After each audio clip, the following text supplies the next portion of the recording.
call meeting to order. Shelley can do roll call, please. Yes, sir, Mr. Mayor, thank you. District 1, Councilman Rios. Here.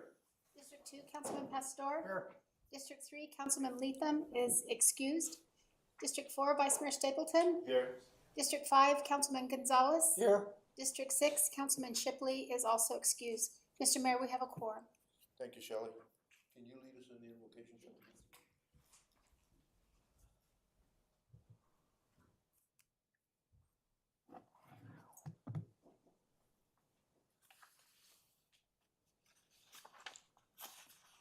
Dear Heavenly Father, Lord, thank you for this time, and please bless everyone who is attending this meeting this evening and the families that they represent.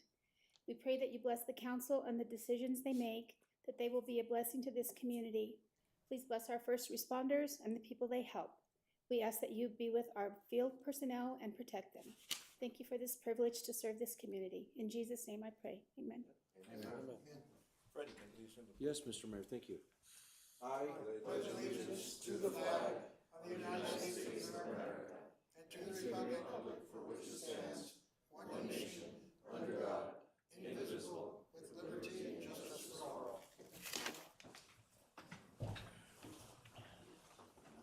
We'll start with a summary of current events, and Mariano, we'll start with you down there.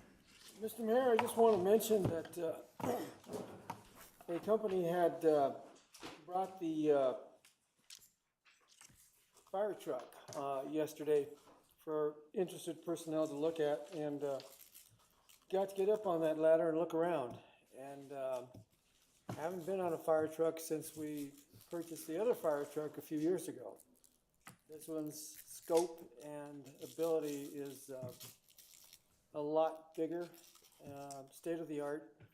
I was impressed with the electronics on it, as well as the ride. So I want to just say thank you for city staff for arranging that. And second thing I want to do is thank not only our firefighters, but all of our staff and upper echelon staff for all the hard work they do in coming to help the city meet its responsibilities.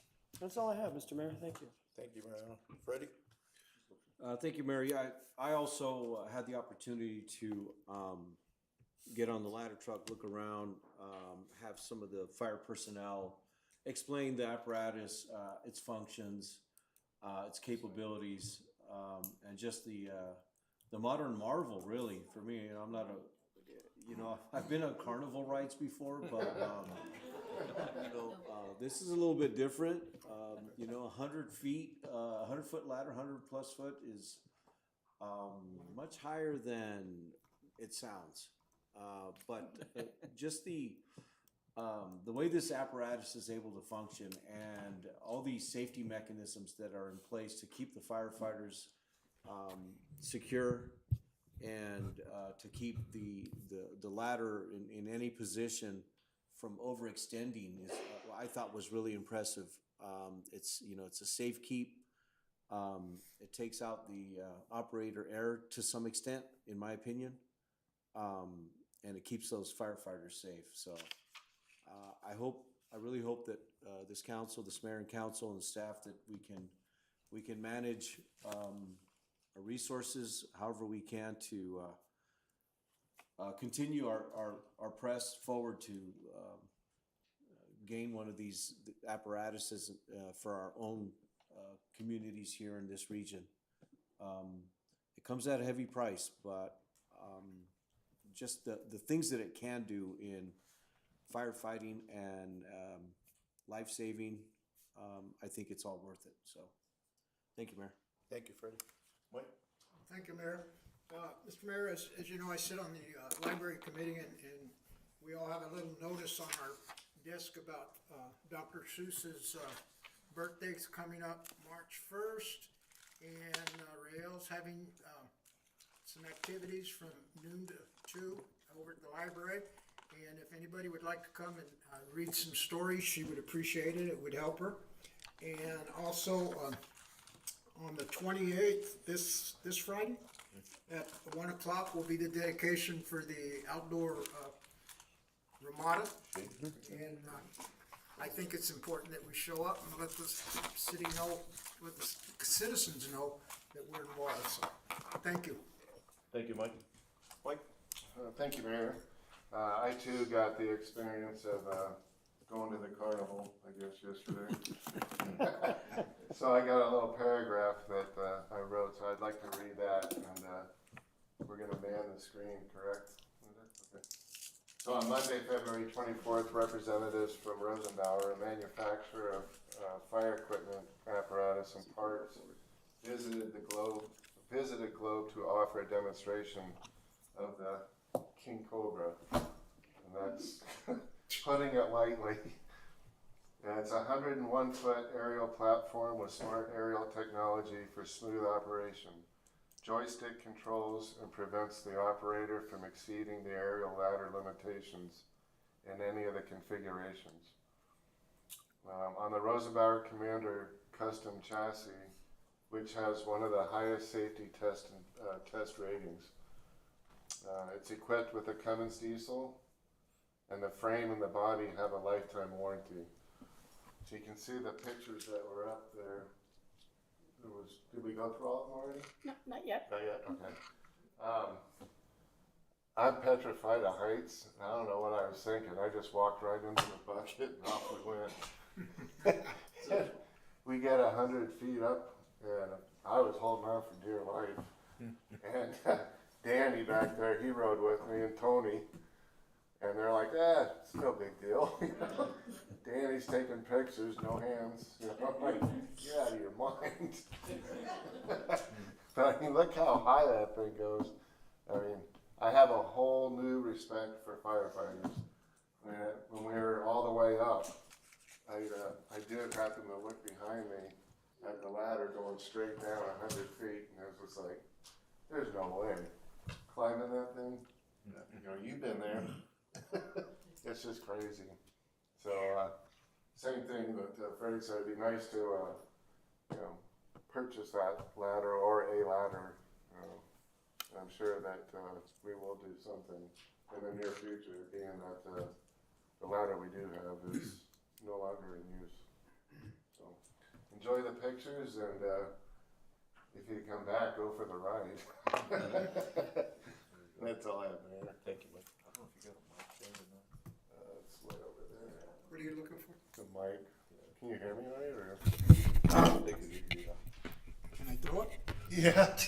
We'll share it. How's that? Anyway, my report, unfortunately, I wasn't in town to be able to look at the this ladder, the articulating ladder. I'm familiar with other ladders, but I've never really been around an articulating ladder, so hopefully in the future I'll be able to also be able to go through it and see exactly what it does. I understand the operation of the ladder truck and everything, but this is a new technology and something that our city needs.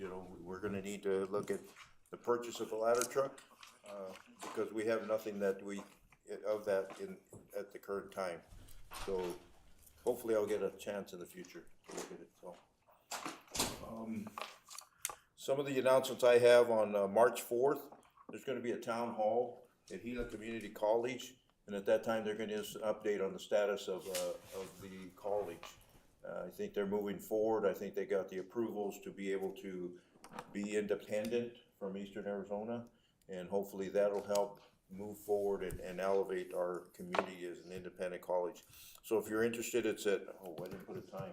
6 o'clock. Is it 6 o'clock? 6 o'clock at Gila Community College, one of the rooms there, and it's a town hall meeting where you can ask questions. On the 21st, Friday, we had a crew come up, did 4 hours of filming of our city. This is a series that's called Lunch with the Mayor in Arizona, and there's different cities in Arizona that were chosen. Globe was one of them, and it's actually headed by retired or former Mesa Mayor John Giles, which was very active in the state and the legislature and everywhere else. He's a super guy to know, and he came up with his film crew. We had lunch at Bravo, they filmed there, and then we were able to go down. We actually cruised Globe in my old truck, so they had that on film too. So then we were able to go to the courthouse, the jail, the church, the aquatic center, Besh, Hill Street School. So we took in a lot of video They even droned it. And this will all go, we emphasized all the food, types of food we have, the businesses and all the attractions. And this is gonna be a commercial for attraction of tourists to our community. So it's a nice thing. It was funded by Local First, and they hired, former Mayor Giles as the coordinator of the project, and it worked out very well. Lastly, I wanna thank, Public Works, for the three-way stop at Hill Street. It looks great. I mean, it's pretty visible. I think that people can see that there's stop signs there. And, so it looks really good, and hopefully that's, again, in conjunction with a traffic study that was conducted and the safety of our students and pedestrians that go there. And also our local transit board, which I sit on, officially, they have moved the transit stop from Safeway to Hill Street School, so they're stopping there now. And now John is coordinating and getting the design and whatever's gonna be there for identity of that stop, but, it's already in progress. It's already been done. ADOT has approved it, so we're moving forward with the transit, bus stop there on a daily basis. And that's all I have. So, Mr. Mayor, members of council, just, like I say, the visit by the fire truck here, like I say, we're looking, we need to acquire a new fire truck. Ours is over 20 years old and, you know, it has its issues, so, it was good to see it up here. I think, it's a 110-foot truck. We have primarily 3-story buildings, but we are looking at 7-story buildings coming to Globe in the very near future. And if people say, why do we need such a long ladder, such a far reach, is because we are going to look at 7 stories. We are technically not landlocked, but because of our terrain, land is a premium, and so how developers get past not having vast open farmland to take over is they go vertical, and we're happy to have them go vertical. But if they're going to go vertical, we need to partner and make sure that we have a ladder truck to get there. Secondly, the SAP we had about a week and a half ago. Again, thank you to all the council for taking their time and out of their busy days and sharing that with us. That has been very helpful to staff. It's the official kickoff of our budget cycle, which will be, you know, plowing through and trying to once again make sure we spend our money wisely and on the priorities of council. And then, Mayor, just to comment on your comments on the college and the independence of our college. I think that is a huge win for the city and the region to separate from Eastern Arizona, to get their independence, to put all that together. I think 2 years ago, everybody thought, oh my gosh, you know, what a task in front. But I was talking to Mickey Nye on Saturday night, and he's part of that team that did that. I think he's on the board, and it's just amazing what they've done. They've done it quickly. They're doing it very professionally. We're trading stories on the joys of trying to manage and put an organization together like that, and it is happening, and so we should be very proud, and hopefully we'll get somebody in to kind of talk more about it. Mike, you had? Yeah, 2 questions. Mr. You mentioned that the town hall for the college would be March 4th? March 4th, yes, at 6 o'clock. Okay. And the other question would be, have we considered, I mean, we're considering the fire truck, but have we considered to looking at the design of the fire station to make sure it's Well, going to fit? and this is community called the public, and Oh, okay. so, but on future agendas, items, I think there we can have more of a discussion about Okay. that. We're just talking about, so I don't want to go too deep into it. Okay. So we need, in, future agenda items. we'll Future put that. agenda items. Okay. I do have one more comment. Yep. Just a date is March 19th is my next coffee with the mayor at Copper City's Coffee. I'm gonna continue those. The first one was 3 people. This last month was about 7 or 8 people. So we had a good turnout, and that's a chance to come out and ask questions. And it's real informal, and so it's been a success so far. So, March 19th at 1 o'clock. Copper City's Coffee. Okay, so we'll go on to community call to the public. And this is a time when any citizens can speak on a matter that is not scheduled on the agenda. And this time is limited to 3 minutes, and comments are limited to addressing the council directly. Council cannot respond on any comments, but can give direction to follow up with staff. So I have no call cards. Do we have anybody online or? And I don't see anything in the email. Okay.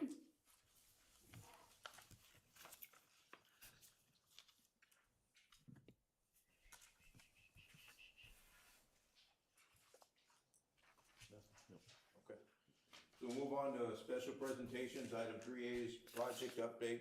Presentation from the Clover Valley Youth Club. We have Carmen Casillas.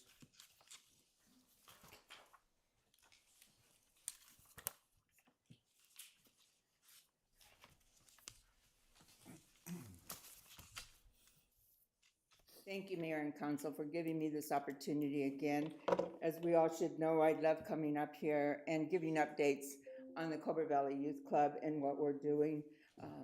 As we talk about growth and what we're doing and what we need in our lives and what the city needs, just to take into consideration our kiddos as we're moving forward. We have AI coming up. We have all these new technologies, but a lot of that, when we're talking about budget, and what we're looking at, we need to make sure that those kiddos are looked at and what that money could bring to the Clover Valley Youth Club.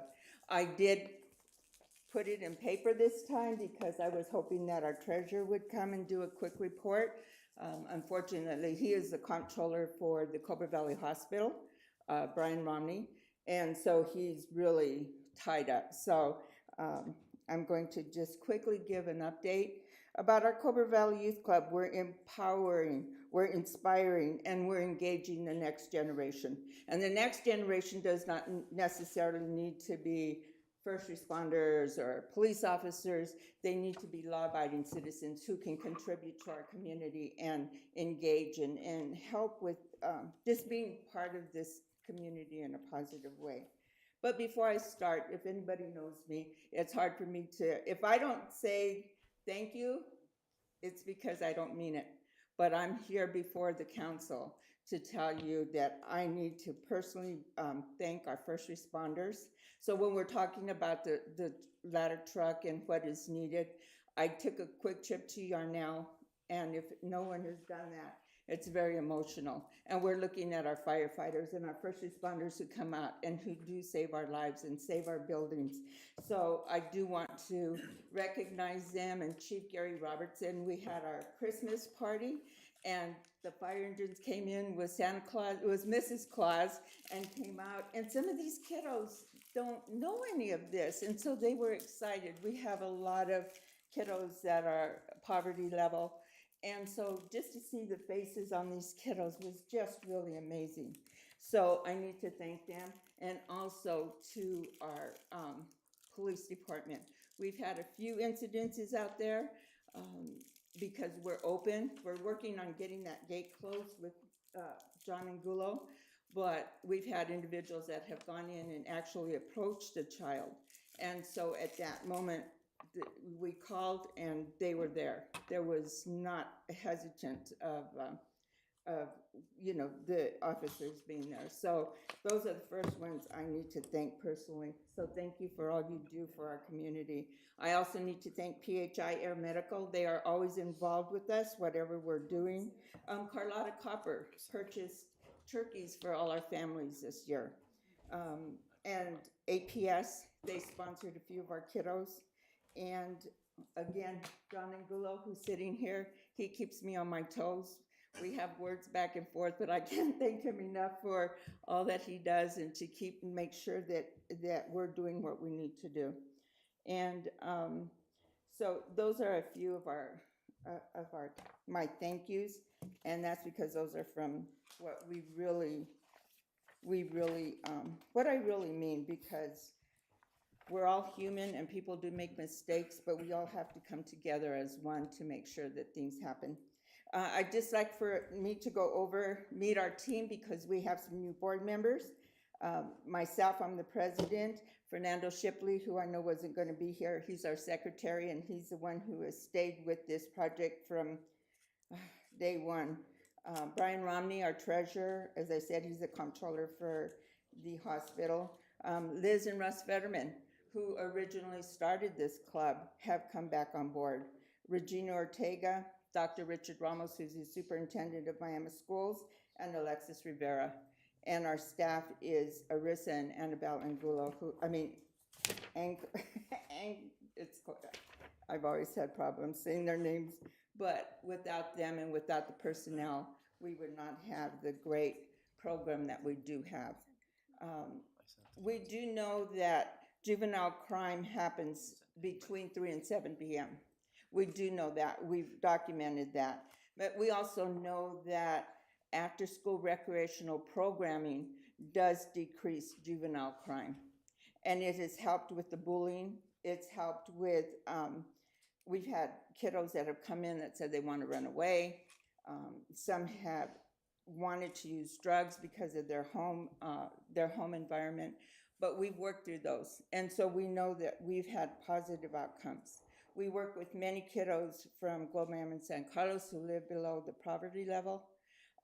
And that's difficult because they only see life in one vision.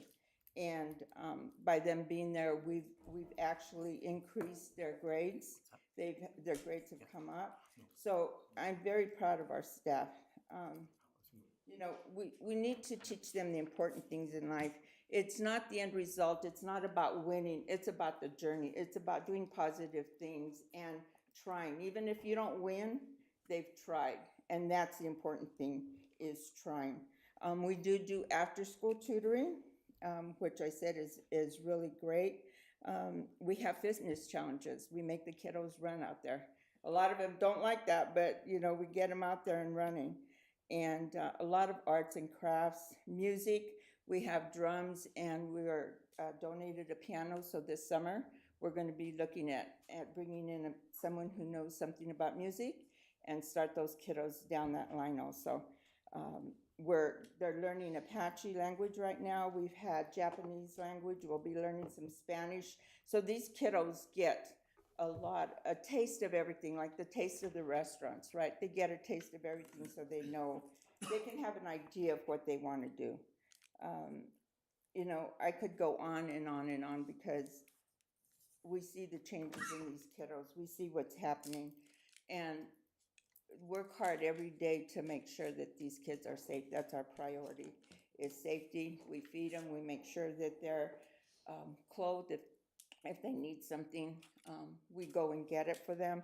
So our kids, we work with the community. We worked with Tim Gonzalez, who was working on a homeless situation and a domestic violence situation. She was living in a car, had 3 kiddos, called me, we need a place for the kids. The kids, our board right away said, yes, put them in. So these kiddos were able to eat, have a safe place, do their homework. And we worked with Claudia Domlin and Gila House to get housing for them. So we are just not a place for drop-off. We actually work with the entire community to bring in resources for these families. So, and as I said, I did this real quick because I thought Brian was going to be able to give a report. But real quickly, as we all know, through COVID and everything, we had some issues. Our IRS status had been on hold. Thanks to Brian, we are now out of that situation. Worked very hard to make sure that got done because we value every penny that is given to us. And so we just need our letter, which I believe should be coming soon. And once again, we'll be able to start getting funding in and providing more programming for our kids. So as I said, you know, as we're looking at everything else, as we're looking at AI, as we're looking at all these things, the robotics, you know, what's happening in the world today, who knows? But our kids are here to stay, and we need to invest in our kids because we're not all going to be here tomorrow. Our kids will be. So thank you again. I could go on and on about this, my passion, but I appreciate anything. Is there any questions? Is there anything? It's open. Again, thanks to Tony, to Helen for everything that they've done to make sure that we jump those hoops into Linda, because safety is our priority. Good deal. Mariano? Mr. Mayor, Carmen, I need to sidebar with you sometime in the near future. I'm working on a musical foundation for the kids, and we need to dialogue. There is an outreach that we're just about to start. We are a 501c3 organization. The intent is to provide and supplement the musical education that's going on in schools and put it directly to the children. And one of the things I'd like to work on when I was a child, I learned how to play trumpet and guitar in the schools, but I also dialogued and played guitar in many neighborhood bands. And that's one of the intents of the foundation that we're starting. It is spearheaded by Gilbert Sierra, and he has everything in place on paperwork. And we're looking at future funding, grant funding from the various sources. And that's the intention, is to give one more amenity to the children wherever they may be, and that includes your organization. So let's sidebar and talk about that. Absolutely. Okay. I'll be calling you tomorrow. Great. That's in our summer programming, so thank you. Thank you, If there's Carmen. any questions, and Anybody again, else, thanks Mike? to everyone. Carmen, how many kids are involved in the program? Right now, we have, I think we're running about 25, depending, now with Dr. Ramos being in Miami. Some of the kiddos are now being bused over to the club, so that's a good thing. We kind of had curtailed the numbers just simply because we wanted to make sure that when we jumped our hurdles and did all of that, that we were able to control and make sure that everything was in place. Now, starting our summer program, which will be coming soon, then we're gonna start opening up for enrollment to the club. Thank you, Mr. Mayor. Carmen, I have a question. Are you using both facilities, still the city facility and the other facility on the highway? Old Knights of Columbus? Yes. Yes, we are doing that. As a matter of fact, we have done some upgrading in the Knights of Columbus for our insurance purposes. So we've done some, put in some new sheetrock, and Gila Monster Construction is doing that work for us. Again, looking at safety and security for the kids and whoever wants to rent the venue. But we are not quite there yet because we want to make sure that, again, that the place is safe. But we do use that in the summers for our self-defense classes, for our culinary classes. So we do use that building. Mhm. And as a matter of fact, Southwest Gas went through, we're making sure that what we use is safe and up to code. We do have our 2 permits, our operating permits for the year. So through Evan at the county. So we really focus on all of that. Good. Well, thank you for the update. We appreciate that very much. No, thank you. Next, we have item 3B is state and federal legislative update. Paul, you're gonna give an update on Well, that? actually, I'm gonna ask Connie to go through the slide presentation, and then we'll add in as we go. And Danny's gonna throw that, it's a 2-slider with +1 intro page. Mayor, Council, thank you for the opportunity. Very busy week. We can start off with the state. So with the food tax HCR 2021, which would restrict taxes on food for home consumption. This would impact the budget by 1.4 million, 15% of GF revenue. Our mayor testified at the Ways and Means Committee on 2/12. And so he was the first mayor to testify, so I thought, man, he's privileged. But anyway, he did a very fabulous job, and it was just working towards a deal where there was a freeze. So then the amendment went to Cal. And when it hit the floor on 2/19, there was a cap actually added on for 2%, and also restricting the impact, a large impact to all rural area communities. And so, and Paul, this is that calculated amount, the Yes. 220? So we quickly calculated the amount of impact per year, and probably that just might be the first year, because if you looked at a 3-year freeze and everything still moved forward, it would be on top of that 220,000. So today, 225, there was supposed to be a third read on the floor, and it was pulled. So now it goes to additional cow for tomorrow for 226.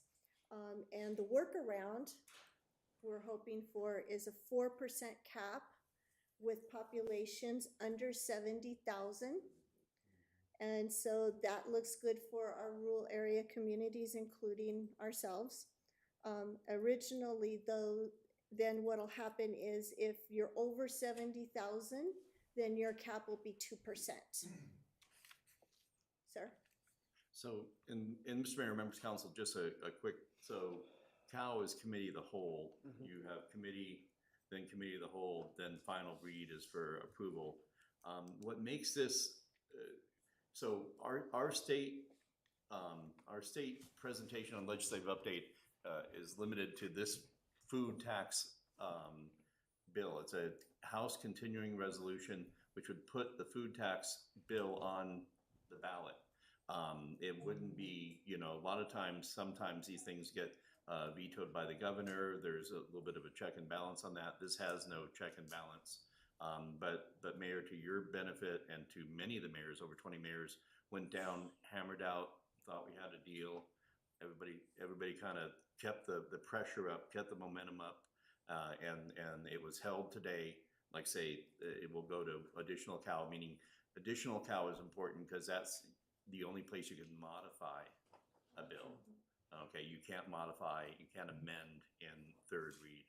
So that is a big win that it was retained on third read, is going tomorrow, and we have our fingers crossed that the amendment that Mayor Beck worked out, which is the 70,000 population split, that will hold us harmless. So then once this gets in the additional cow, go back third read, then it goes to the Senate, and but it will go, if this is amended, it will go with our support. So, Mayor, I know you have lots of opinions on this, but I think that before we're done with this food tax, I will give a brief explanation as why it is so important to us and why a food tax rather than a property tax is how we structure that. Would you like me to do that, or would you like to comment? Well, I'll just make some comments on, you know, my feelings about what has been happening in the legislature for the last couple of years. You know, this food tax was on the ballot, was on the House and Senate floor that passed. We were lucky that the governor vetoed it 2 years ago, and they continue to move it forward. But you have legislators in our state that want to try and pass bills that control rural cities, from zoning, I mean, they don't even have a clue what's going in our rural cities, but they want control over it. And all they want is to shine at the top. This is the way I look at it. They want to shine at the top. Oh, we cut food tax for our residents, our constituents. But really, if you look at ours is 2.3% tax on food. That would be about a $2.30 savings on a $100 bill, which we agree with. We like that. But what is it going to do indirectly? And that's what they say. All we want is shine at the top. We cut our funds, we cut our taxes at the top. And you guys at the lower level, the rural cities, the mayors and council, you figure out how you're gonna make up that $1.4 million, especially in our town, our city. So it's just, you know, it's difficult to go down there and see it, and it's frustrating sometimes. But how are we gonna continue offer services if they continue to take our revenue away? There's only 3 ways we get revenue, and that's property tax. And there's no way we want to make up $1.4 million and just tax our city residents with property tax. We get state shared revenues because population, we haven't grown. So the only thing that we can work with is what has grown is our sales tax revenue in the past 6 years. We've almost doubled that by tourism, by attraction, you know. Sales tax revenue, when they come to our city, people from the city, and I think it's up to what I hear, 70% of that amount is paid by outside people that help pay for our resources, our roads, our police, our fire, public works, everything. So there's a bigger story there, and it's just frustrating to see our legislators, try and take control of how we run our cities, and so. Well, and Mayor, like I say, that local control aspects, this council has put together a tax package that limits and reduces the impact on those residents because we have so many visitors and travelers to here. And so we want to spread that burden to those people. 73% of the people who pay sales tax are traveling through or visiting here, and they get professional services. They get professional medical if they have a medical emergency. They're protected if anything happens in the parking lot or in their travels. We have a police force that will come there. They have quality roads and facilities that when they shop here that things are safe. And that's the only way that they can help pay for that, so it's not burdened by the 7,300 residents, is through a sales tax. So our property tax, about $41,000 a year. Property tax, sales tax about 9.5 million, and it's such an important part of how we fund things. I think that what a member of the City of Globe can say, resident, for every dollar they spend in a food tax at Fry's or Safeway, outsiders are spending $3 to that dollar, so they're getting a benefit from that, and then the relief on the property tax side. So it's really important, and it's important that we get allowed to customize that rather than going with the big property tax. So we hope they pass the amendment tomorrow through the cow, and then before they send it on to the third read, so we'll see what happens on that. I just got an announcement over my phone, so it will not be going to the additional cow for the cap amendment tomorrow. It's going for an official third read, and then they will try and send it. There wasn't enough support to bypass the third read. So that is not good news. So if this is how quickly this happens, and I thank Connie for keeping up on this because it's something that we need to do. If it goes back for additional cow tomorrow and it passes in cow, then the amendment that is in place right now on it will hold, and that is a cap of 2% for all cities. And then if you want to raise it, then it's a vote of the people of the jurisdiction. So that loss projected, now this has to go to the vote of the people, and so it wouldn't go into the election of 2026.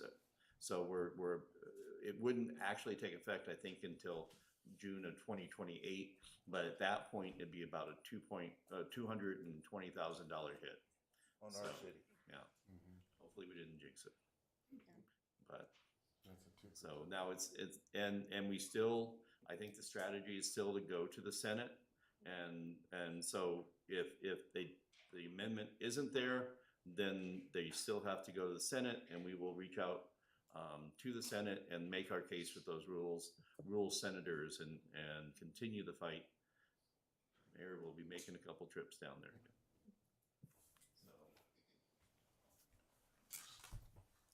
Sorry about that. Mr. Mayor, Nice job. I want to echo Connie's comments.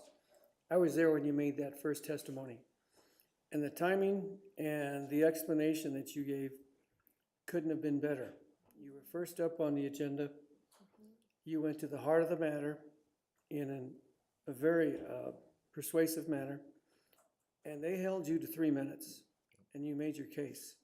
So I congratulate you for doing that, for being first up, delivering the message, and you may have to do it again, but I really am impressed that you were able to get that message across. The feeling I got watching that was that it was a sobering moment to that committee, and that was important. They were so high about lowering taxes. You put them in the area of, here's the reality of what you're about to do to my city.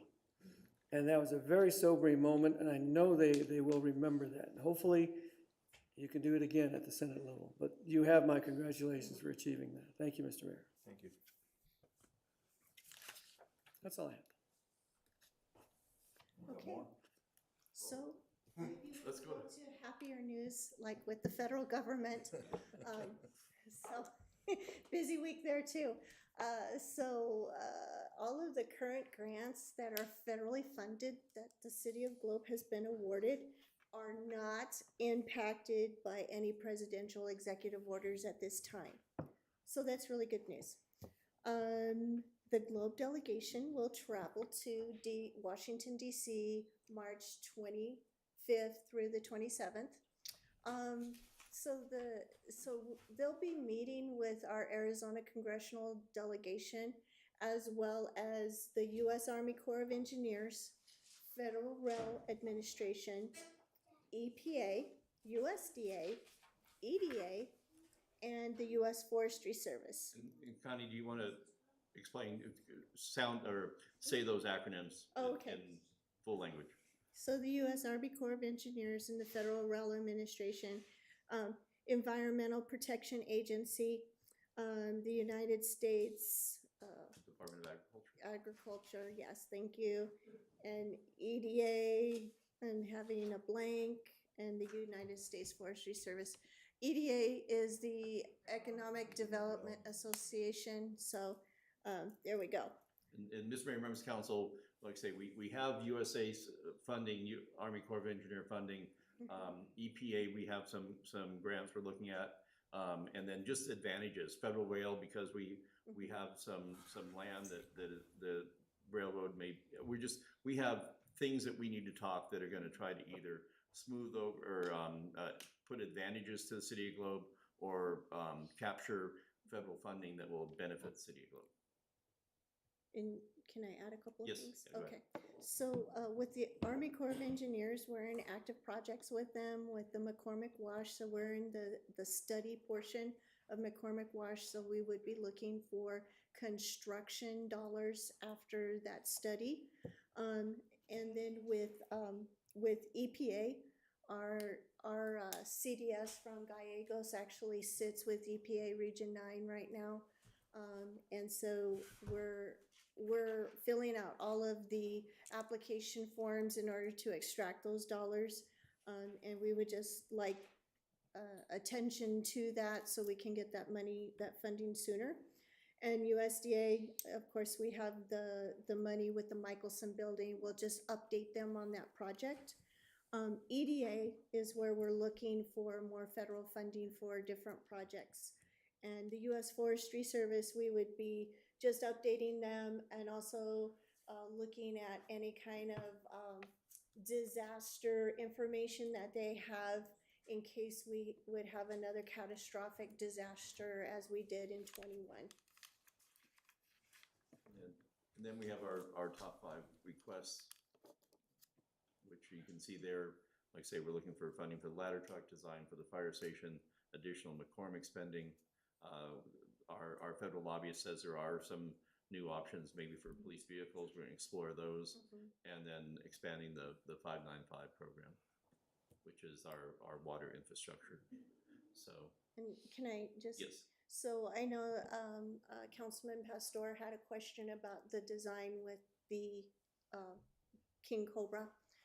That has always been taken in consideration in the design phase of this new build for the fire station. So rest assured, if that fire truck comes roaring our way, we're gonna have room for it. Make sure it's tall enough. And I think they were practicing, make sure it would fit through there and everything, so. Mike, go ahead.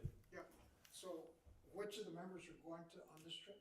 So on this trip, I think it'd be Mr. Mayor, Vice Mayor, and Councilman Rios. Okay. So, Enjoy. Especially you. and this is a new style. So the justification and the reasoning behind a city like the city of Globe hiring a federal lobbyist and going to Washington DC is because that is how Washington works. If you show up on your congressional doorsteps, meet the senators, meet the congressmen, go to these agencies, they see you eye to eye, you come to their hometown and talk to them. They're very much responsive. We have a federal lobbyist who specializes in Arizona, does many cities, but he lives there and he is there daily. They are trying to serve us. We are trying to capture that service. We are trying to bring money from the federal government back to Arizona, what we call above the fold money. Not just the money that we spend, but additional funds that we would not get. So it's not a zero-sum game that we're pulling money from some other city. We're trying to bring more federal funds to Arizona, and it benefits Arizona in total. And we've been very successful with that. The presidency has changed, different party in power, but there's still things that are going on and opportunities there.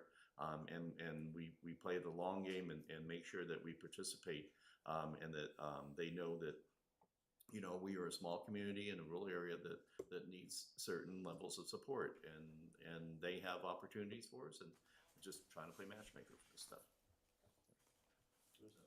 And I know I was going to add, the fact is it's a short trip. We're flying out one day doing the hill all day, and then fly back the next morning. It's an 8-hour flight out and a 3-hour flight back because of the time changes, but it's just there and back is pretty much as quickly as you can do without flying red eyes. Flying into Reagan? Shush.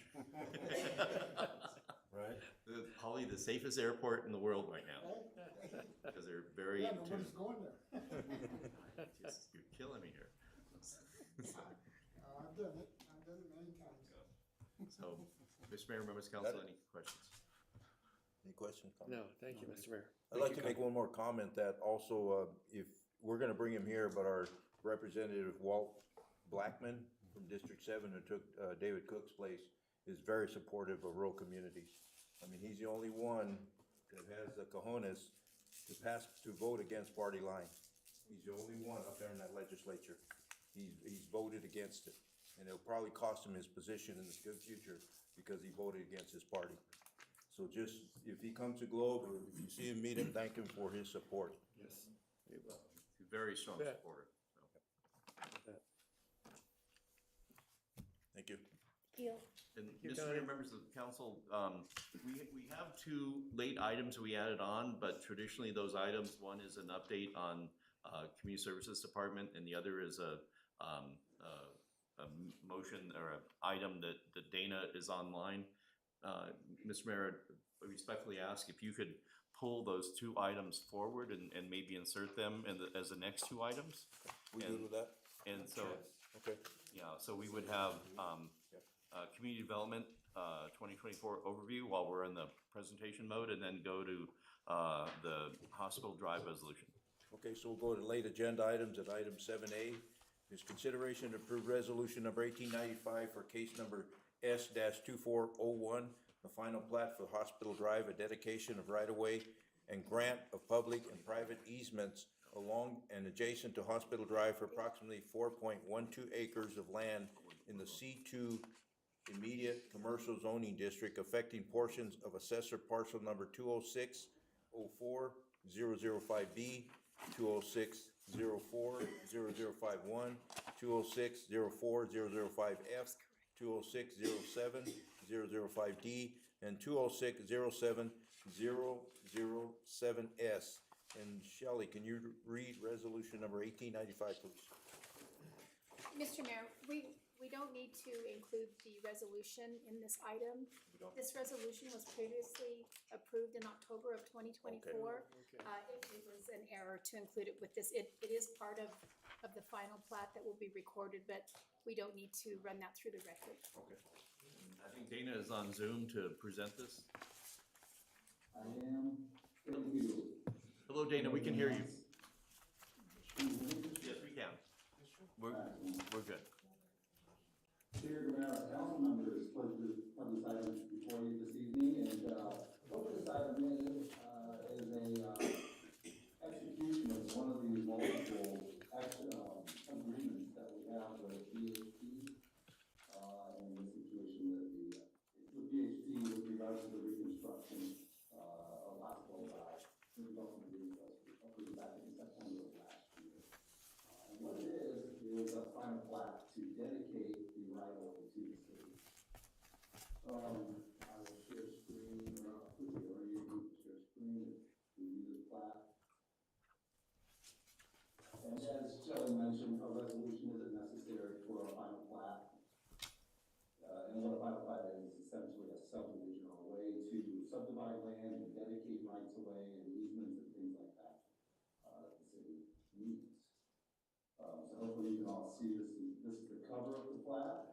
And, I've identified looks like there's about 5 areas that are part of this dedication. When we get into the details, you might not be interested, but if you are, please. So, starting over here at, what would be Russell Road, and just to quickly get your, bearings. North is to the right on that, on that, drawing that we are gonna review.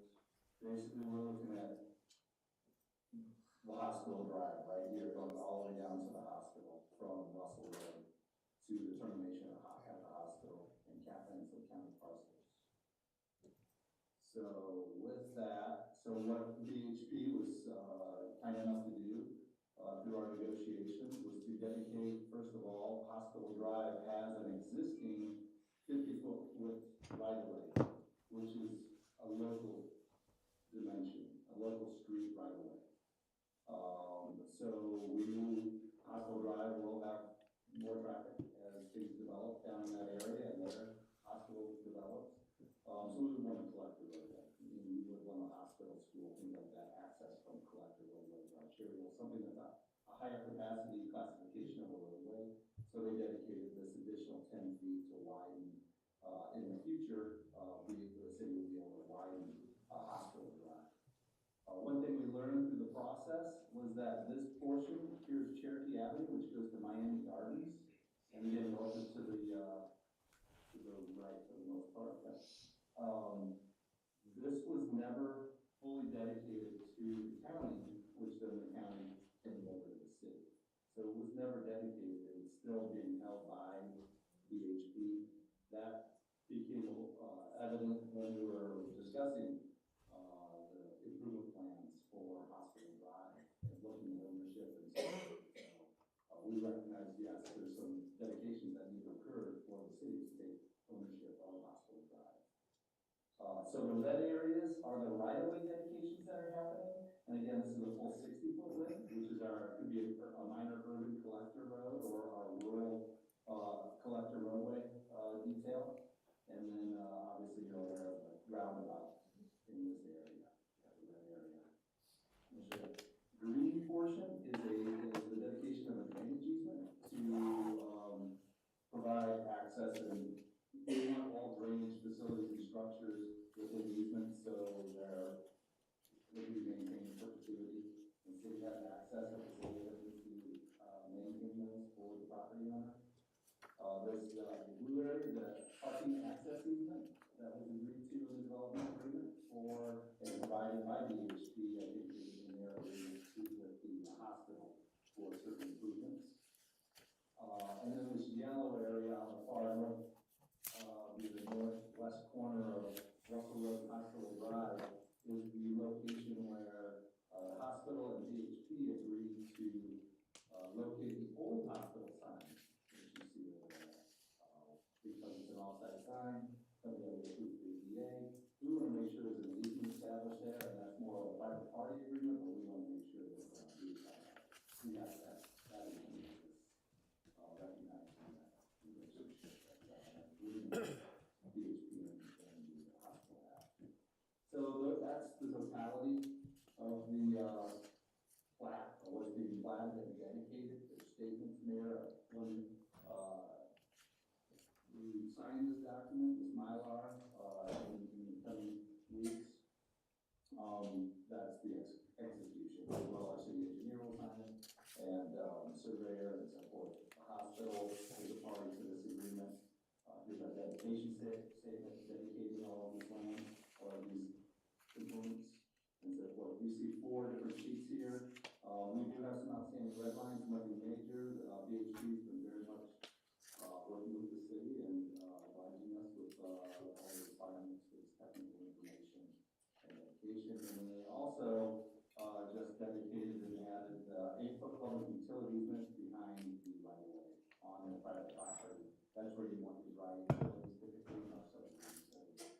Does require subdivisions to dedicate public utility easements, so we have a place to put the right utilities and not necessarily construct the right-of-way. Require impacts to the right-of-way when we're constructing those utilities and attaching laterals and so forth. So, long story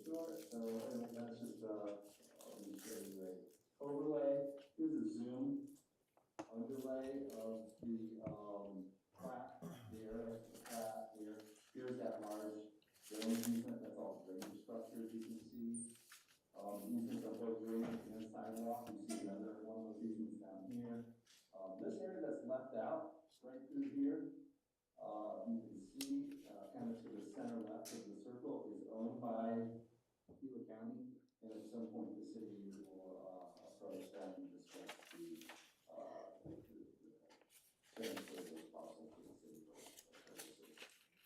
But this is all about the party interest in the NBC Hospital Drive and these dedications. So with that, staff is recommending approval of this final plat, with these conditions of approval, which, VHB has agreed to. I would be happy to room, but, be happy to first respond to any questions you might have. Anybody have any questions?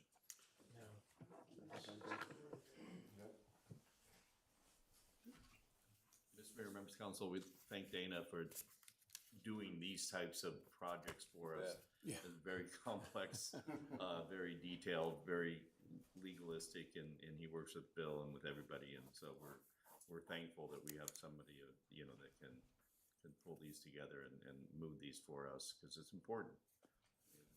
You know, not kick the can down the road, but to tidy these things up when we have that opportunity. Freddie, go ahead. Yeah, I totally agree. With my personal job, I was involved in some remediation in water lines, and as we worked through this process, it became more clear how convoluted this whole project would be, with land ownership by a private property owner, the county, the city owning part of it. And in order for this roadway and this roundabout this really, in my opinion, is just the cleanup of a major project, and really just making sure that moving forward, there won't be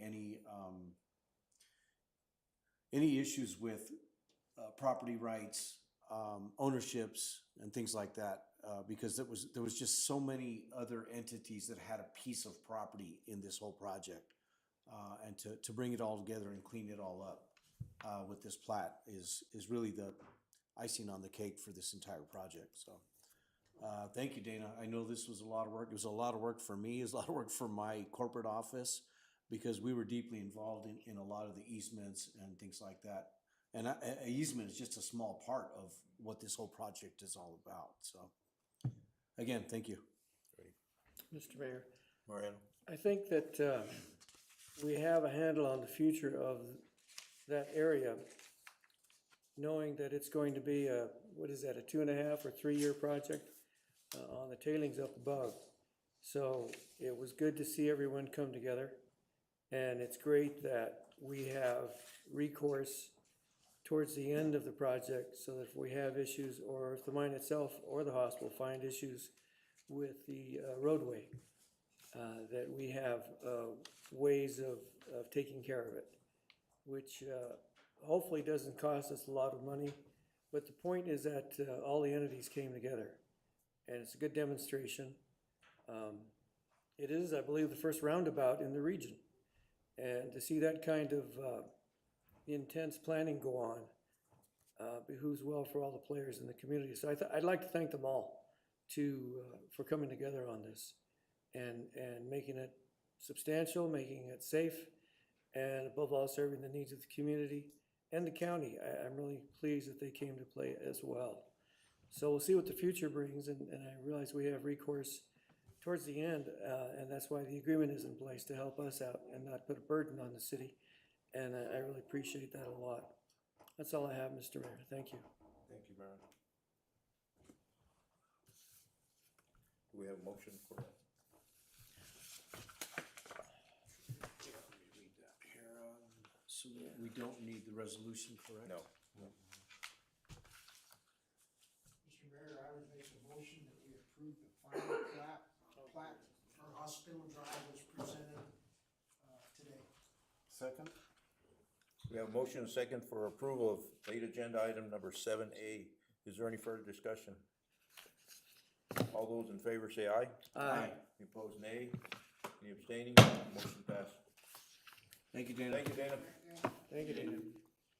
Item 7B is Community Development Department 2024 overview. Tony.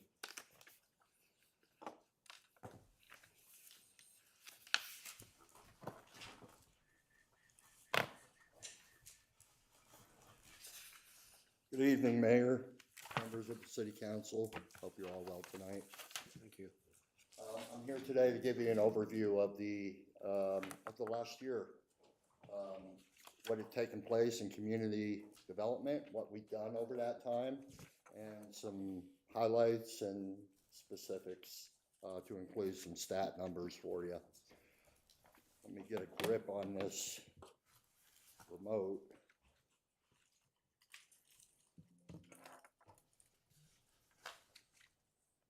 Okay, so I'd like to start with where we were, what we're going to, and why. So as you look on this first slide, it's going to talk about staffing. That includes our auxiliary staffing, our software integrations, the whole purpose of what we've done within the last year, actually within 2 years, but this is a 24 summary, is that preparedness and succession planning. So we want to be able to ensure that we can take on whatever comes our way with new development, whether that's new planned development areas, whether that's infield or redevelopment areas, whether that's our commercial corridor districts. We needed to provide resources to not only the residents of our city, but to these developers that are coming into the city to invest into the city and to help better it and recondition it. So you'll see that we formulated the director position, myself, permit technician, building inspector, licensing administrator, co-compliance officer, which is our development services manager. We have certified internal plan review services, external plan review services. That's part of our auxiliary staffing. Our zoning administrator falls under that as well. I like to carbon copy our services when we can, where it doesn't affect a budget for the city. So that's why you see agencies such as Wildan and Bureau of Veritas up there. These agencies are real important for us. They provide a whole menu of resources for our city. It could be floodplain, it could be civil, it could be engineering, structural, mechanical engineering, architectural. It could be a whole slew of things. So why we carbon copy that is, well, simply put, is help manage whatever comes our way. If we have downtime with one agency versus the other, this gives us an opportunity to do that. These are pay-as-you-use type of services, so they're not contractual in a way that it costs the city or affects our budget. So our software integrations are things that we utilize. These are like auxiliary staffing. They're a big help for us. That includes our GovPilot tracking. That does a whole list of items, and that's section-wide.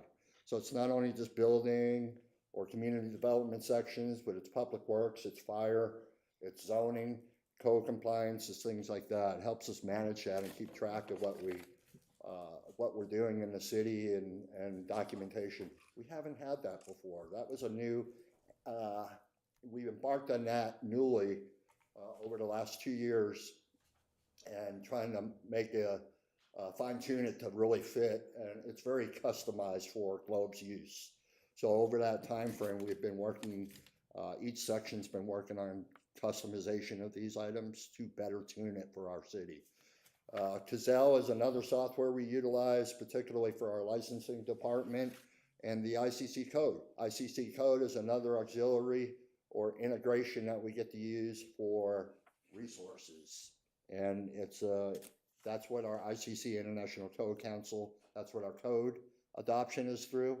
They cater towards building and other resources for us to fall back on. Remember, this is about providing the best service we can, not only to our citizens, but to future development coming in, being ready for it. And you'll see as we go through this, we are ready for it. We can tackle anything that comes our way at this point. We have the resources, we have talented folks, we have people that back us. We have our council, our mayor, we are city managers, and all the working staff behind that back and bring a lot of talent to the table to accomplish these items. I'd like to talk about demographics real quick, just to give you an eye. Now, this is a 2019 housing study, so it's a little skewed when we talk about numbers because they're not quite updated. These are typically done every 5 years. We should have another one coming up here pretty shortly to give us some more up-to-date numbers. But you can see the city of Globe consists of approximately 18.9 square miles, 49 citizens. 36% of that population is age 65 plus. Our service area services over 29,000 people, medium household 68,000. And the occupied homes in the city of Globe, we're in our jurisdiction, just over 3,600. The last stat I got was a 2024 assessment through our county assessor, and that shows what our assessed values are for all structures in the city. Now, that's important to understand and give us kind of a guideline of what we're looking at for our city and how development affects that number. Also, we had an ISO audit recently, and they wanted to know this value. That's how they base that off of as well. It's an insurance service organization, so they look at this number, and you can imagine why it's important to them. So we're at 529,763,000.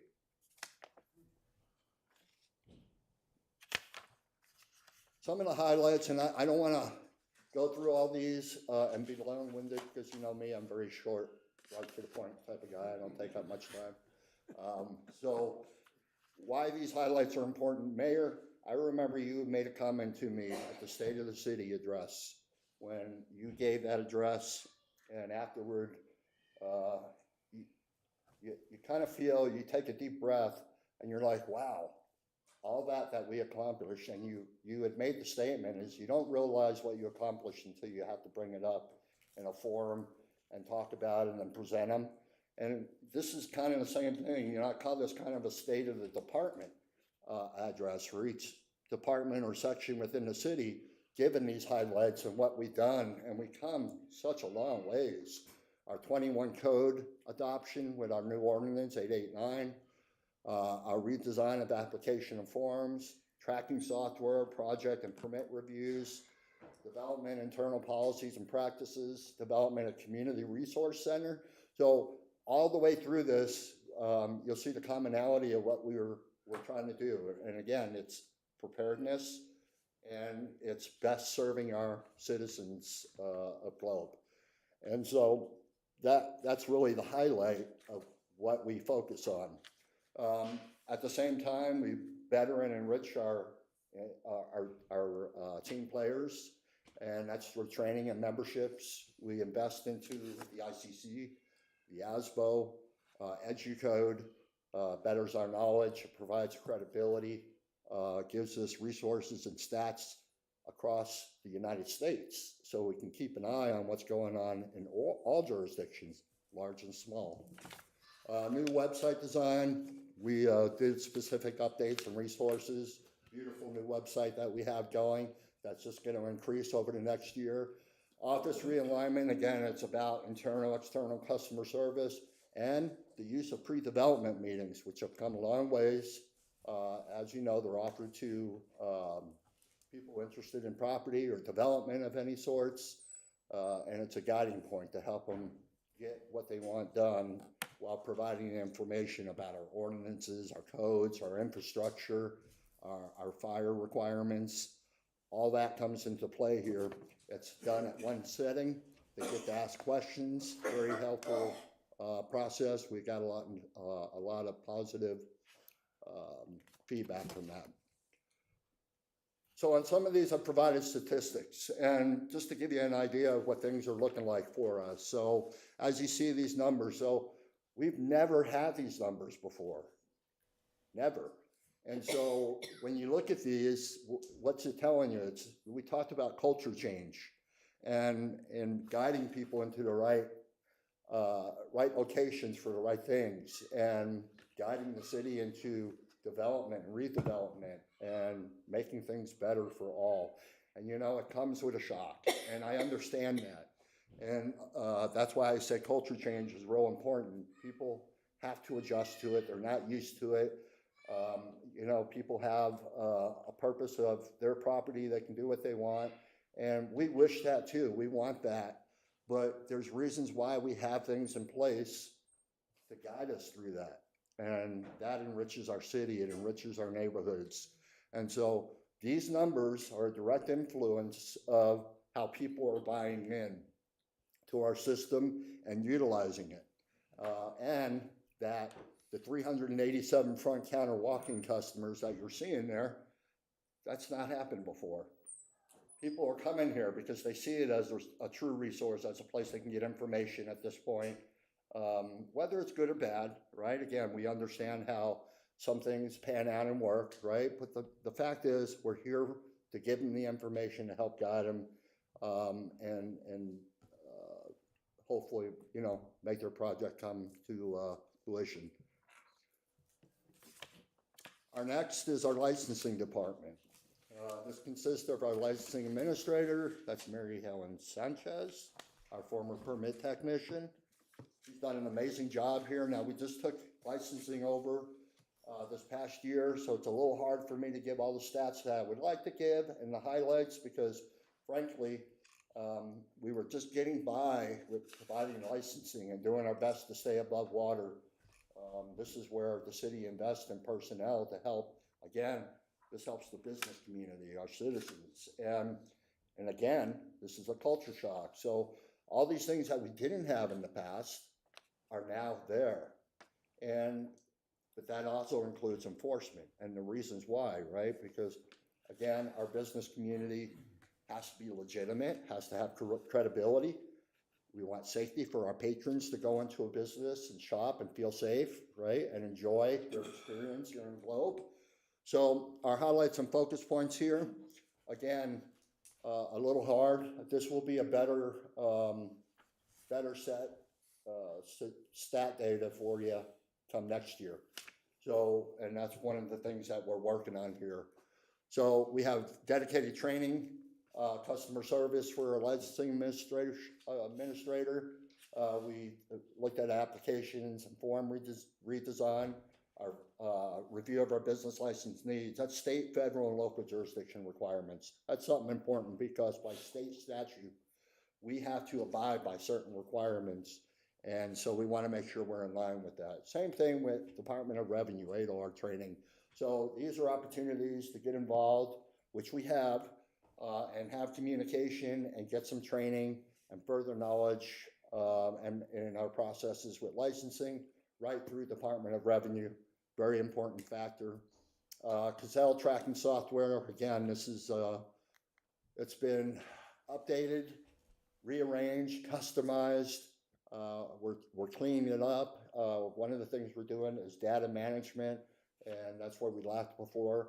So we're trying to obtain all the data that we were missing before and making sure that we can properly attend to people with their needs or in an emergency situation or any other situation that requires contact. We just didn't have that information. Particularly important when it comes to public safety. So when it comes to facilities, and registering your business, we should know what we have in our city. We should know what's a hazard or a higher hazard if we have, plating companies or chemical companies, things like that. Our public safety personnel want to know, and so they can prepare for that, and that lets them do what they need, whether that's, site familiarization, walk-through, drive-bys, whatever, same with the police department. Our internal policies and practices development is being addressed. Outreach to other cities, licensing departments, very important. So we provided quite a bit in outreach, and this is relationship building. So what we've done is outreach to these companies. We asked how they did things, why they did things, what are their resources, And we've gotten great response from that and some great help from our neighboring jurisdictions. Yeah, office realignment was another big factor. Internal, external customer service and correct workflow within our organization. Some of the stats with this, again, this will get better for you as we go, and we are able to curve out our statistical data and customize it more. We'll be able to break this down much better. I didn't want to break it down too much, but to just give you a neighborhood of numbers, for 24, we had 697 business license processed, with a revenue of just over $611,000, as you see. Code compliance development services section. So that's Michelle Yokovich. She's also our development services manager, where she helps guide development, particularly doing PDMs and follow-ups and other items that come with that. So our highlights with that, again, you'll see a lot of the same highlights because there's a lot of carbon copy items here with each section.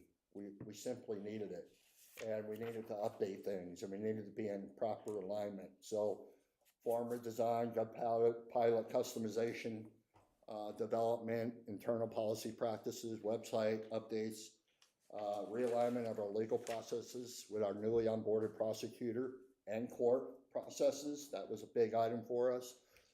Again, office realignment, implementation of our pre-development meetings. Talked about that earlier. And, our training, again, each section has a particular training. Some may overlap. Some may be very specific to our needs. And CELA is one of those. That's our Code Enforcement League of Arizona.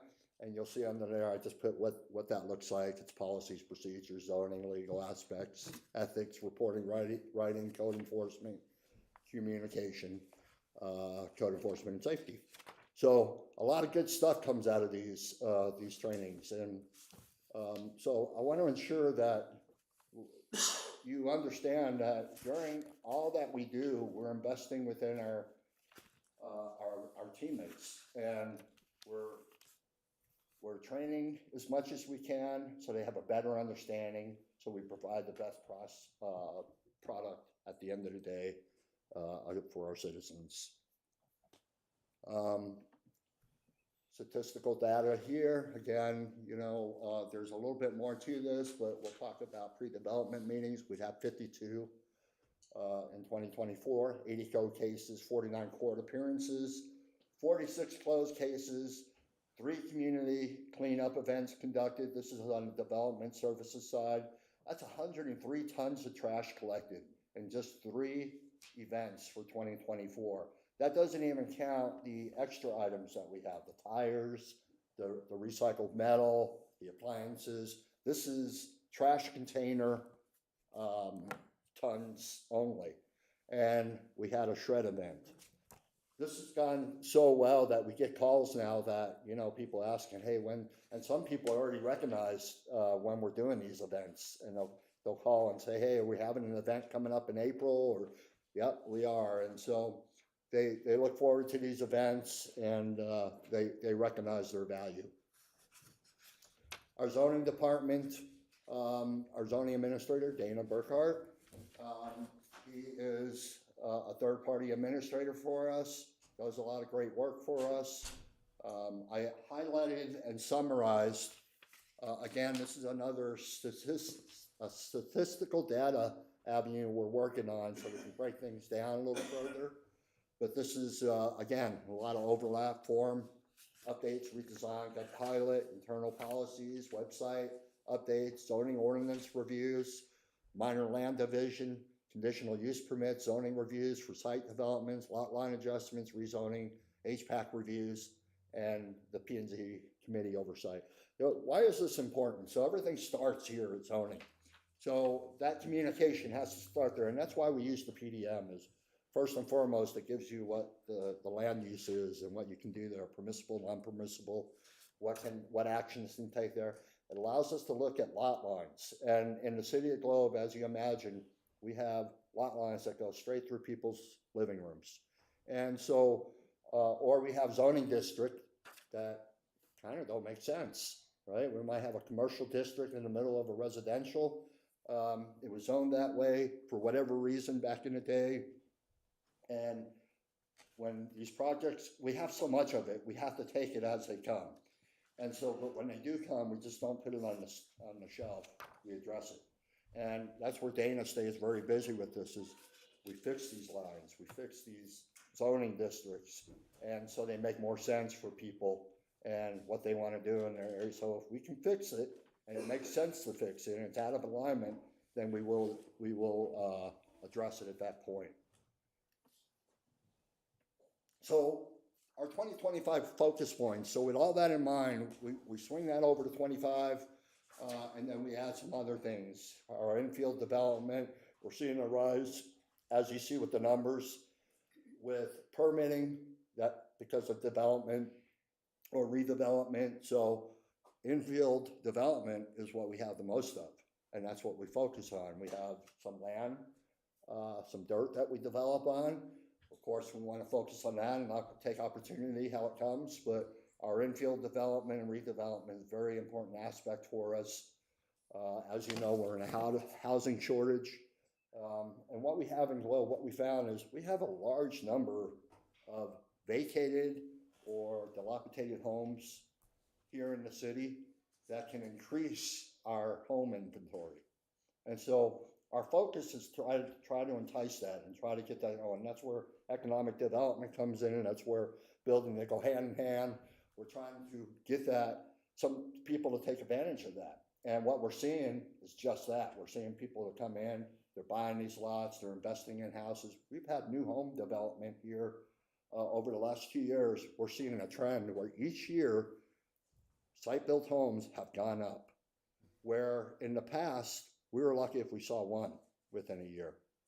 And so this year, we're probably projected to the number 8 or 9 or even more, because we have other people now talking about putting site-built structures in. So that's a pretty big difference from 0 to 1.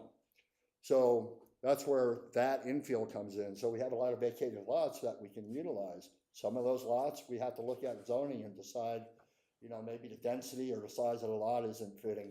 This is something that we see in the county where they have to look at how they deal with these lots. So that's something we're going to focus on for the next year, is what opportunity do we have? So if they're too small or infrastructure, what can we do with it? Can we double up the lots and make it, you know, a buildable piece of dirt? Possibly. So those are things that zoning would look at, and community development in whole. So that's open land development. That's our corridor up to 60 for the most part. We do have some additional areas that are sitting kind of undisturbed, waiting for somebody to do something with. So we work at that. Zoning use and rezoning. We talked about ordinance updates. So this is where we organize our ordinance, look at what can be fixed or added or reverbalized, made better. Again, this is like code. It's updating, and that's our obligation, is make sure that we update these and that they work in the best possible ways for our community and our available land and buildings. So our Globe Clean and Beautiful campaign, this is going back to the dumpsters, neighborhood cleanup, the paint programs that we have, you know, the programs that we're utilizing for people to volunteer to pick up trash, Highway 60 commercial corridor focus. This is seamless corridor focus along our 60 corridor that we're working to re-implement and get into place and get everybody on board with. And again, that's a relationship building part. It's far above my pay grade per se, and you know, but that's being addressed and worked on and implemented. So, and then back to code compliance. So code compliance is one of the biggest out of anything that we could do in our city to increase its vitality and its value and its succession and it's the willingness for people to come into the city of Globe. Nobody wants to come into a city and invest money if it's not tended to. And so if it's very simply put, you drive through Globe and you see it's not tended to, we see dilapidated buildings, blight violations, things that aren't kept up. A lot of these things are simply addressed. But what it comes down to is people just not going to invest. And we have to rely on that. We have to rely on the city and that succession planning again. Will we survive? So our buildings have survived over 100 years and are falling down at this point. Are they going to last another 100 years if we don't tend to them? The answer is no. Our infrastructure, the answer is no. We have to take forward steps to increase these items and provide vitality, right? So again, this is a big item. Nobody wants to come here and invest if they see that the city isn't investing. And so that's all of our jobs, is to make these decisions. And sometimes they're not the most valued decisions or sought after decisions for people, but they're in the best interest of people, and they're hard decisions. So, you know, if I had a message to give to folks is, you know, try to keep those things in mind, try to keep what wonderful people that we have in the city. Again, I'm really blessed when I came here over 2 years now that I see the council and the mayor that we have here, the city managers we have here, the people we have working here. And I would tell people, you forgot what it was like to be in the real world, and go to the valley and take a look, because it is far different than what they have here and why they have it here, and the thought process behind it. So far different than the valley. And, you know, that's, you know, where I came from recently was from the valley, and I can contest to that. So we have a great community, and we have great people who are looking for the best interest of the community. Any questions? Questions?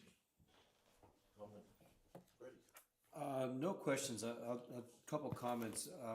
You know, first of all, congratulations to you and all your hard work. I know you dive into a lot of this with wholeheartedness, and it shows that a lot of the work you do, Tony, and your leadership and the people that work with you and around you are really making significant progress.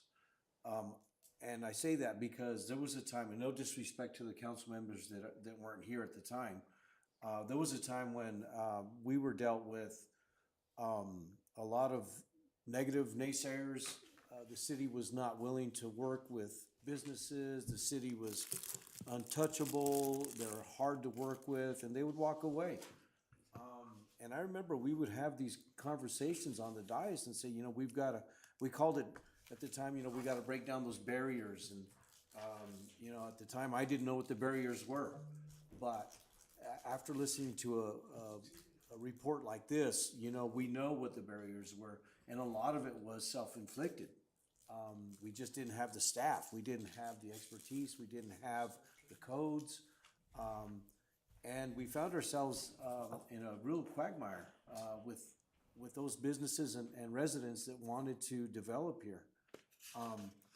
What I'm seeing and hearing now, we fast forward till now, you know, really the real struggles that I hear are from those individuals that either don't understand the policies or procedures or don't want to work within the policies or procedures.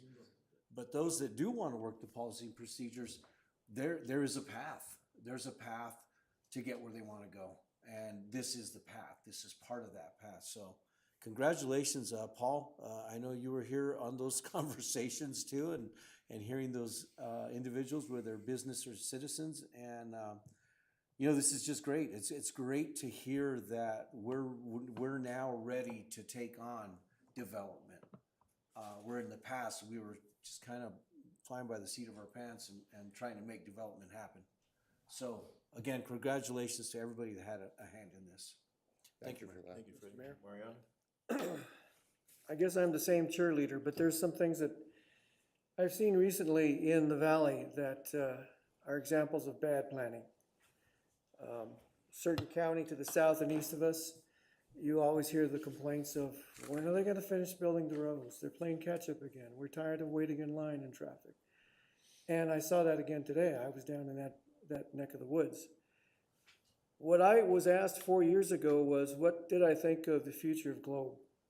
And I said, we are on the cusp of an explosion of an economic engine that we've never seen before. To be able to say that and then sit here today, 4 years later, realizing we'd better be ready for it. And this tells me that we're there. The growth can come. It will be in an arena of controlled growth that benefits the city of Globe, as well as the other 21,800 people. I did the math of the region. And I hate to say, I'm not condescending when I say these things. I'm saying each region of the state has a regional leader. I said this yesterday to you. We're it. Not bragging, but we are a hub. And it's the city of Globe. And with all of the heartache that we have up here about funding for a fire engine, for example, we have to do these things. And that includes our own paperwork and planning to be ready as this future starts to explode on us. And you've pointed out the things that staff has had to work on to improve themselves to be ready for that future. There have been no changes yet in our ordinances. They're coming. And I implore the public to get to our website and read those ordinances as they are right now. Right now. And if you don't do that, you're going to look askance in the future and say, I didn't know that was there. That's not an excuse anymore. Our staff is trained up, and I would call it a varsity staff. We've learned the ropes. We understand our future doesn't move until we have everything in place, as you've pointed out and presented tonight, ready to go. And that makes me happy.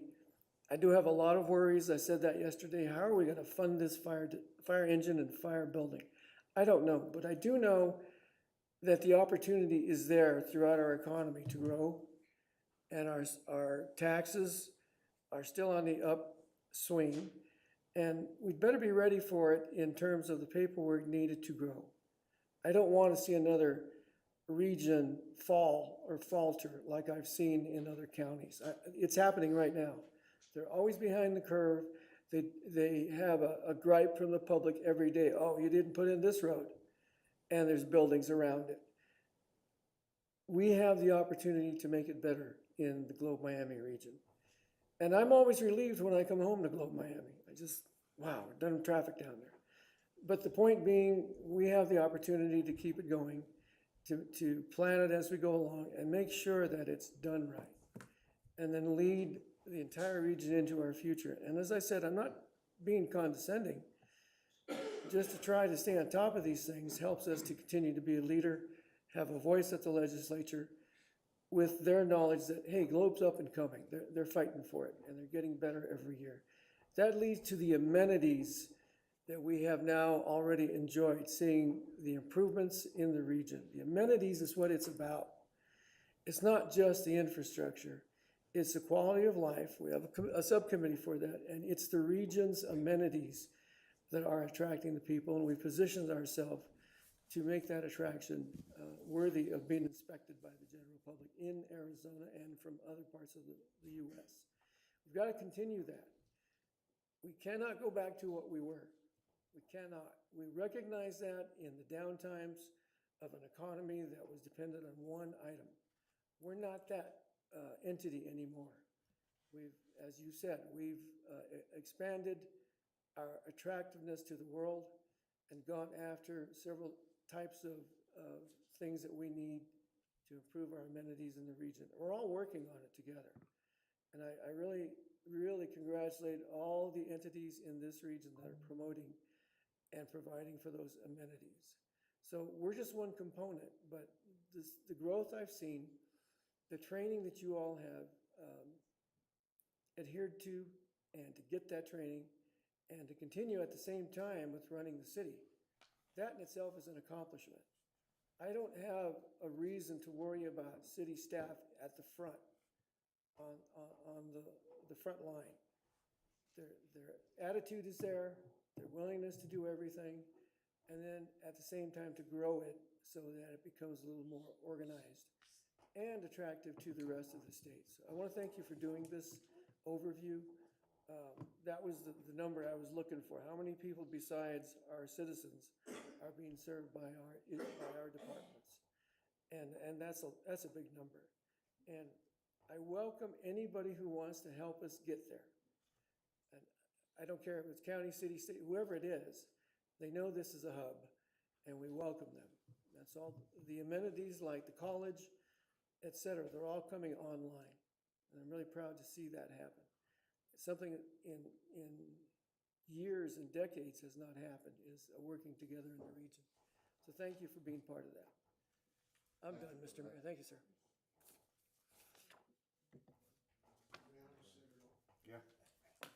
Yeah, Tony, thank you again for that presentation. I'm impressed with really where we are now. And if you look at it, it's just a short 6 years that we've been doing this, really, that we put this plan in place, and look at where we're at now 6 years later. You know, I work for the city, and I seen council struggle with citizens that didn't want growth. They were anti-growth, didn't want to see it, they just wanted status quo. But if we're not progressing, we're not moving forward, we're dying, if we don't come up with some ways of generating revenue. So, you know, you guys have put, through our city manager, put in our vision and our goals that we want to accomplish, and we continue to accomplish those things as we're moving forward. You know, every department is important. Every employee within that department is important to our plan for the future. And you know, you see public works, you see fire and police, they get a lot of recognition for the things they do out there.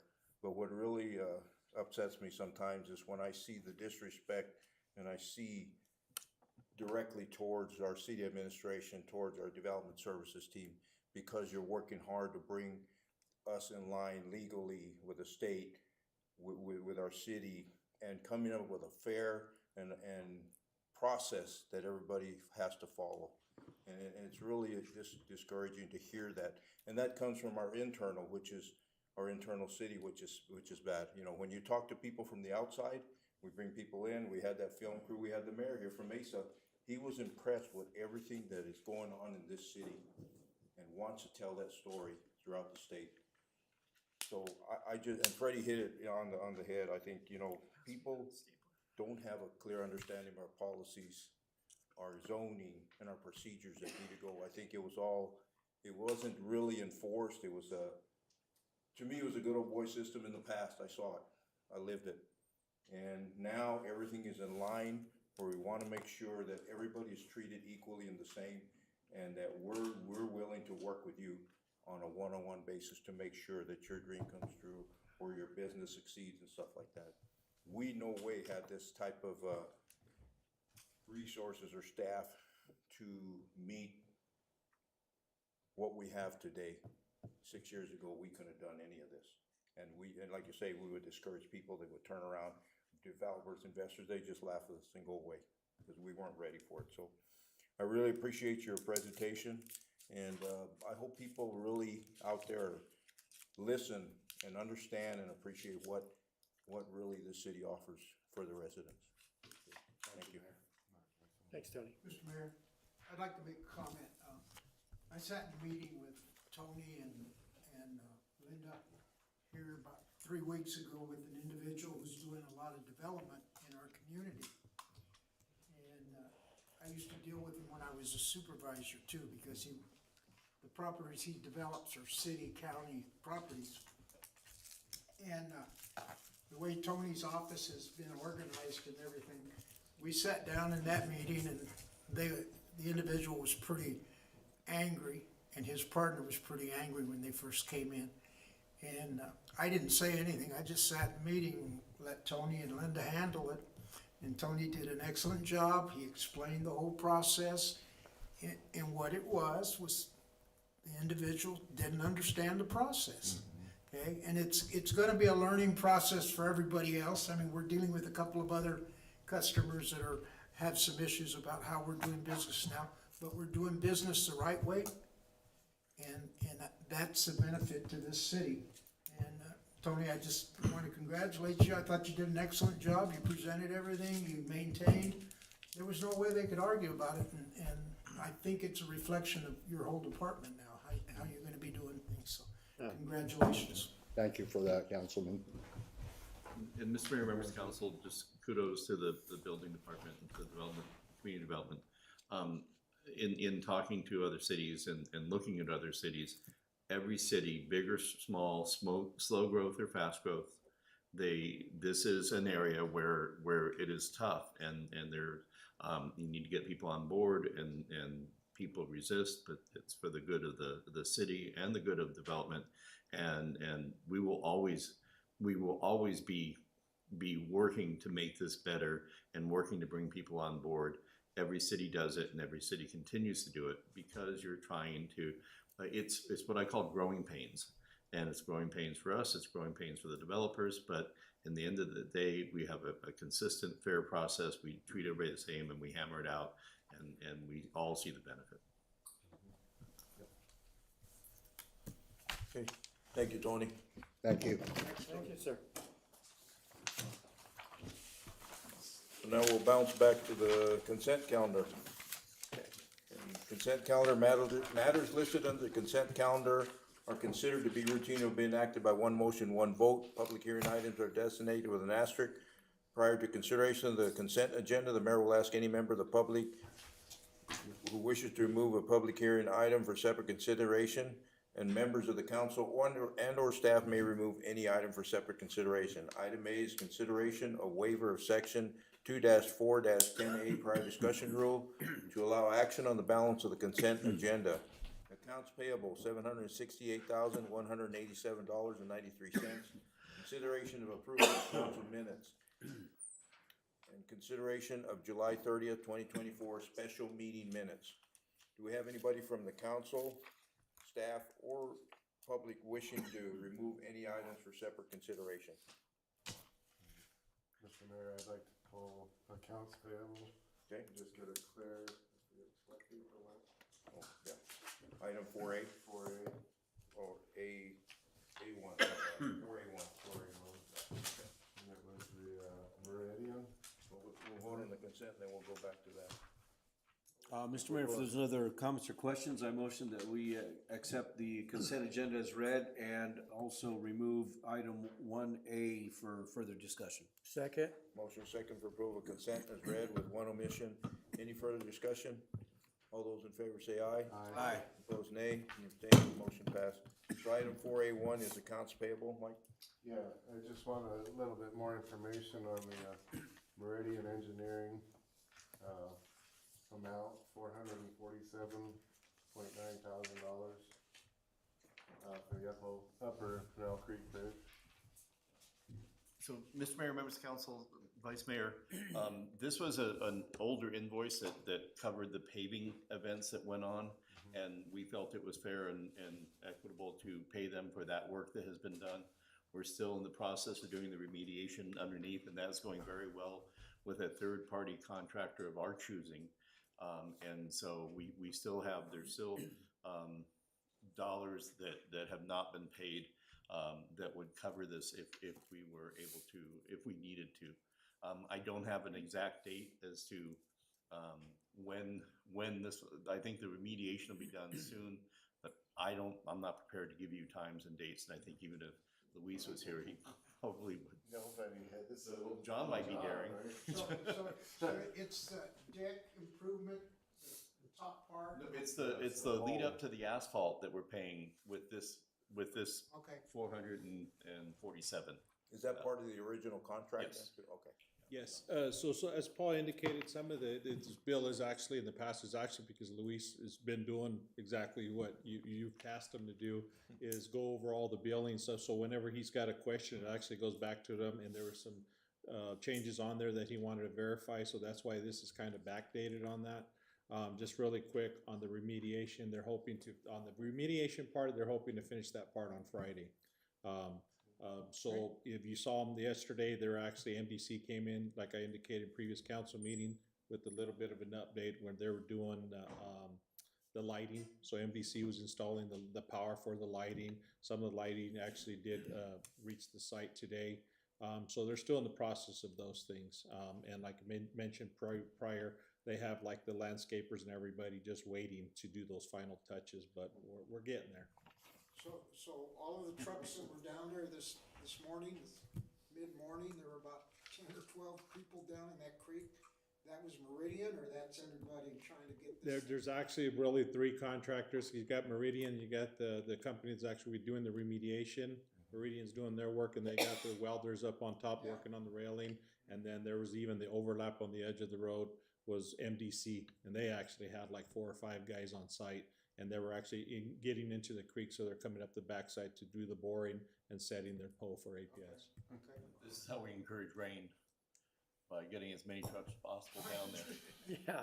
There's a lot of work Well, that's definitely. why I wandered around down there hoping the creek will start running on me. There's a lot of work definitely being done. There's a lot of metal on that rail on that. Yes. I wouldn't wanna hit that thing, but a lot of welding going on there. Oh, yeah. Yeah, good. So, could I ask one more question, Mr. Mayor? So, when we reach completion of the bridge, construction, are we gonna hire somebody else to tear the? No, it's part of the contract. Yes, that's part of the contract, so Yeah, we're doing that switch over, yes, and actually, if you see where they're working along, they actually will have to build a wall and continue some of that railing going into the old bridge, once they start doing that, but they'll do the tear down and finish that railing up on that side, so it's really not even nowhere clear on that side, but the other bridge, the new bridge would be open at that point before they switch over. Okay. Good deal. Thank you, John. Thank you, John. Thanks, John. Yeah, make a motion to approve, 4A1. Second. Motion second for approval of accounts payable. Any further discussion? All in favor say aye. Aye. Opposed, nay. Motion passed. New business, item 5A, discussion and consideration to approve notice of intent to increase city fees included in the City of Globe 2025 proposed fee schedule, which includes increases to the sanitation services rate and announcing the public hearing date of April 22nd, 2025. Paul. Mr. Mayor, members of council, as you recall, I believe on the 28th, we first started talking about this 2025 fee update that we were putting together. We talked about that. We had our series of meetings, I think 4, 5 total meetings that week, 4 of them on those fees. And then on February 11th, council approved to put those fees, post them on the city website. And if you go there now, anybody was to scroll down from the main page, just look at the news items, and you will see the full fee schedule. Now, actually, that was approved, I think on the 11th. On the 28th, we did post the trash fees. They have now been combined and are part of the total package. What we're doing is we're taking the trash and sanitation fees and the 2025 fee update, and we're going to run those together because we were so quick in getting them.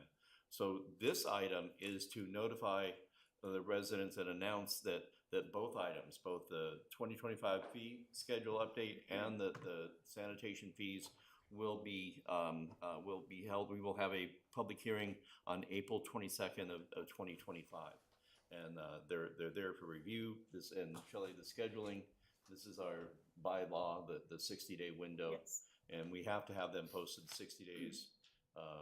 But this will be the opportunity that we'll publish. What's the publishing schedule? How do we I'll send the notice of intent to the Silver Belt tomorrow. In the next 2 consecutive weeks, it'll publish in the paper announcing the public hearing of April 22nd. The April 22nd date is 60 days after notification on our website that we were going to raise the fees, the proposed fees, and so that's the requirement that we're meeting. But we do need council requests and council direction, actually vote to post that notice of intent. as the second part, we do not need to waive the rule because this will be coming back for the public meeting and the final vote at some point. But I did want to clarify that the residential trash fees are included on there, and the rates that we talked about for water, water and sewer bills and trash is incorporated. So this is not in addition to what we talked about and council approved in December. This is the same increase, and it's just we're doing the official posting notification of that because we adjust water and wastewater under a different section of Arizona title than we do trash and other fees. And so we're kind of bringing those two together, but we had already included that in our projections, our commitment to council, but also the commitment to council that when we do raise as we intended in December, we would hold them stable for 5 years. So when we increase when these increases take place, all of them will take at the same time. yeah, we're going to time them, and they all, even though we have the ability they're made to do in March on the water and wastewater, I think it was the recommendation and goal of council is we have one time, one set of fees, we have the time to announce and project that. And so depending that everything goes well and however the schedule works out, the earliest these will all take effect will be May 1. Okay. Mr. Mayor, Mr. Mayor, I think. Mariano? two things. I'd like to thank all the council members for going through the laborious process of review. It is quite a work, and I want to thank you all for getting it done. It's very important that the public understands that in subcommittee fashion, we did this. And keeping an eye on our future is the reason we're doing this. See if I can remember point 2.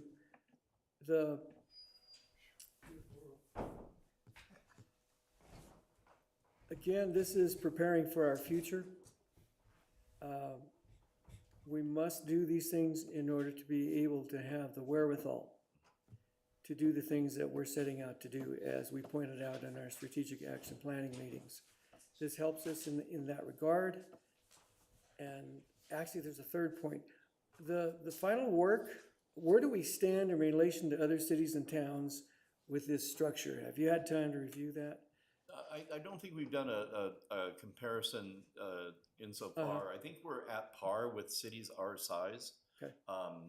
As we discussed, but we can bring that information back when we have that public hearing as to where we were. That would be very helpful to help the public understand that we're not charging too much, not charging too little, but somewhere in the median range is where I would hope we would appear. Because we don't want to burden the public. We do want to recoup our expenses, and that's the whole reason we went through this. So I really appreciate that. If you can bring that forward. As we talked, we were looking for 80% recouping 80% of what our costs are. Would never hit 100%, but each fee is looked at specifically and individually, and under factors of comparisons to what is standard practice, what other organizations, what our true hourly rates are. And so we've taken them, and everybody's seen that. That's the first major overhaul of rates, what we were calling a rate audit, since I've been here in 9 years. So, but it's interesting because what we would need to look at is, are our rates equal to our peers? But the biggest fact was we had so many things that we did not even charge for. Yeah. And are we charging for those same things Right. that our peers are? Are we collecting that? And in one development, major development here, we did an audit of that, and we left about $30,000 on the table because we did not have these, one development, $30,000, we did not have these fees in place. Yeah. So it's to recoup the fees and so that the development should pay for itself. Well, what we recapture here is so that the residents don't have to pay out of their pocket for things that the developer should pay for. Good point. Thank you. That's all I have, Mr. Mayor. Mr. Mayor, I'd like to make a motion. If there's no other comments or questions, this is a move forward. No, this is to approve the posting, so you want Okay. to vote not to move forward, Okay. but to, I'd like to make a motion to approve the notice of intent to increase city fees, including in the City of Globe 2025 proposed fee schedule, which includes increases in the sanitation services rates and announcing the public hearing date of April 22nd, 2025. Second. Motion second for approval, item 6A. Is there any further discussion? 6A. Where are we at? Oh, you're right. 5A, I'm 5A. sorry, excuse me. 5A, new business. Any further discussion? All those in favor say aye. Aye. Opposed, nay. Motion passed. Action item 6A, discussion and consideration to award contract number CS 2025039 to Schultz Contracting for Sutherland Common Line Elimination Project in the amount of $49,910. The cost of the project will be funded from account number 548052100 WIFA grant expenditures with possible reimbursement from WIFA. Travis, John. and Mr. Mayor, members of council, just to, there were, we have not revisited our common line policy, which we had made a pledge in, I think, to keep working towards fixing those common lines. They're part of our system and we need to repair them.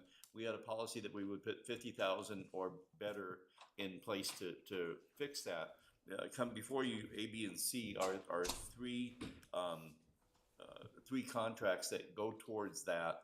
But I wanted to invite John up to have him kind of do a little bit more detailed review on how we've been handling that.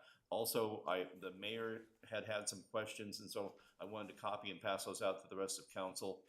Some of the questions, and on the backside is a tally of how much we've been spending in common lines, and this puts us a little ahead of the curve, but I think that's good. But John will explain the funding and kind of the thought process. John, go ahead. Okay, good evening, Mayor and Council.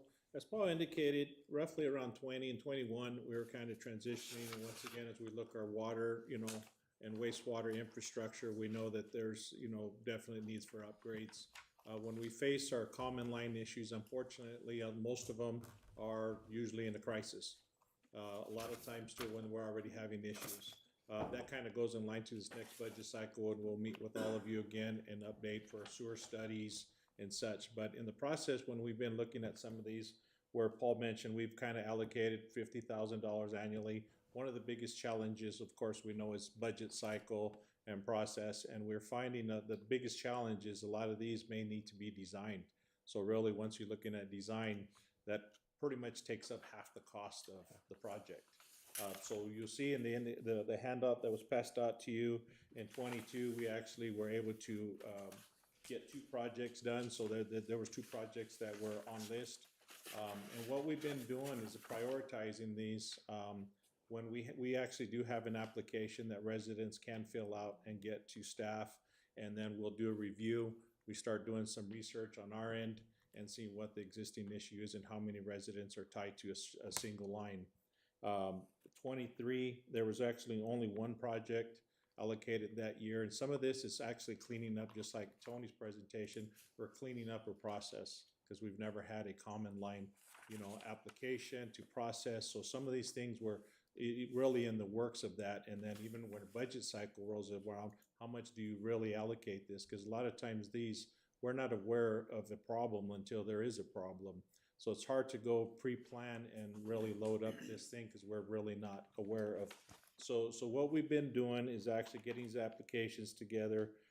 24, it was really limited because same thing with the process and getting those. We actually got bombarded with I think probably like 3 or 4 in a short span. And that's usually working with a lot of times where residents or constituents and also with local vendors. Local vendors actually get called out to work on a problem, and we find actually that's when we find there's a common line issue. So that initiates the problem and making sure that the resident is taken care of, that they're not really needing to file a claim on the city, or there's something back up. So if there's something immediate we can do to take care of the problem, that's what we do. But the long-term plan of this is actually to have this in place. So tonight, we're actually bringing these 3 contracts. Is actually I would mention Travis's first year completion here. And I'm really thankful because he's been really advocating and getting these things to where they need to be. So these three that we have listed here, we had funding available additional from our 2021 WIFA loan. That was a clean water, and that's actually, that project is where we eliminated septic tanks around the community center and tied the main line in from the swimming pool and stuff. So all that was needed, and we actually have that funding. Some funding still available. We thought that with the projects that were on hand, we had up to 7 applicants currently. This would be eliminating those 3. A few weeks ago, you had a constituent come to council, had asked for an update, and at that time, we indicated that we're in the process of getting quotes. On this list here is actually that same resident that spoke to you and addressed mayor and council that evening. That's Bailey Street? Yes, Councilman. So I'll go ahead and turn this over to Travis, and then he can give you any, and we can answer any other questions you may have. Good evening, Mayor, and members of the council. So the first contract is with Schultz Contracting to do the Sutherland Common Line. It is 2 houses that are connected with the common line, and so we're just gonna separate those. I don't know what kind of details you want on it, but this is a common line that is 10 feet in the ground, so usually we would do this in-house sometimes for these common lines, but since this one is really deep in the ground, we thought it would be better if we contracted out. Go ahead, Fred. Travis, question just in general on these, are these failing lines, or these are just things that we've recognized and we're cleaning up? So these applications were applicants filed for the applicant, so there was an issue at one point in time. Sometimes they're repeating issues, but these are applicants that have had an issue and filed with us to see if we could do anything about it. And that issue is a backup, basically? Correct. Okay, okay, thank you. Yeah, Travis, I guess, and this will answer for the rest of them too, but on the questions, but I appreciate the answers on the questions that I had.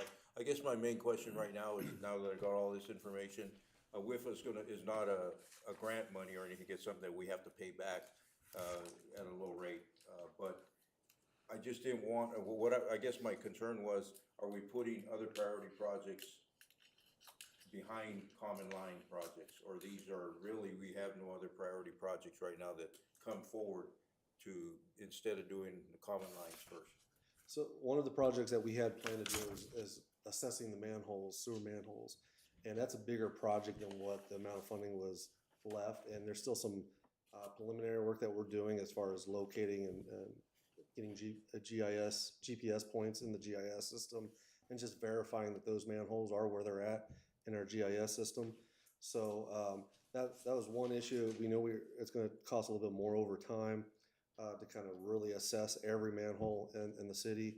Then we're also up against the clock as far as the WIFA loan.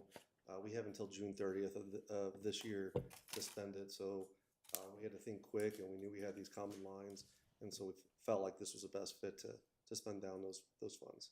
So, and Mr. Mayor, members of council, this is partially my fault in the fact that we were lined up to go and do WIFA loans and WIFA application, I think in October of last year, but we chose to wait, it was probably even sooner, but we chose to wait till we got the water and wastewater fees passed, and we're not going to apply for those until we see them implemented and see a little bit of how those fees are what they're delivering on. And so I think that if you look at it, I put the next series of WIFA loans about a year out rather than what Public Works was planning, which left them with this gap of money that's a significant amount, but your average Public Works project is $1 million, plus if it's not grant funded. But the Public Works pivoted and with that decision was able to utilize this money. We have one more project, actually the Beehive, that we think the design of that we're going to get taken care of with remaining money from this 400 plus that needs to be spent by July. So I take the blame. Question? Mike, yes, go ahead. So where the new proposed lines are showing on these maps, we're gonna go in there, we're gonna have the contractor go in there and dig up their people's lots and stuff, and they're all in agreement with this? We're currently getting temporary construction easements, so they are aware of this. They should have been aware of it when the applicant put it in. So, we'll be notifying them before construction. Well, and I know a lot of them are concerned about being on these shared lines and they wanna get separate, so I think it's a good thing. And I'll point out that these maps are just concepts of what we send out to get quotes. So it might be designed a little differently than what you're seeing here, but this is just a general concept. And Mr. Mayor, members of council, it's really beneficial to have a third party doing this because they need to get on the property. They need to work with the customers, the residents there. And you know, when sometimes you start working on something and other things trip and happen. And it's a better arrangement than have city workers getting onto private property. We have this third party contractor and they take care of that and they can make adjustments and get some of those little things that may need to be added in. It's like, hey, while you're here, I got this toilet that will flush, you know. And I think we had initial conversations about allocating money for these, this situation we had with Common Lines. We understood it was gonna probably take decades to do it.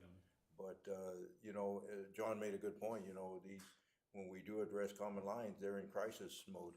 And really, there's a situation that needs to be fixed. So I like the process for this application priorities and with this extra money, we're able to at least accelerate to solve the problem.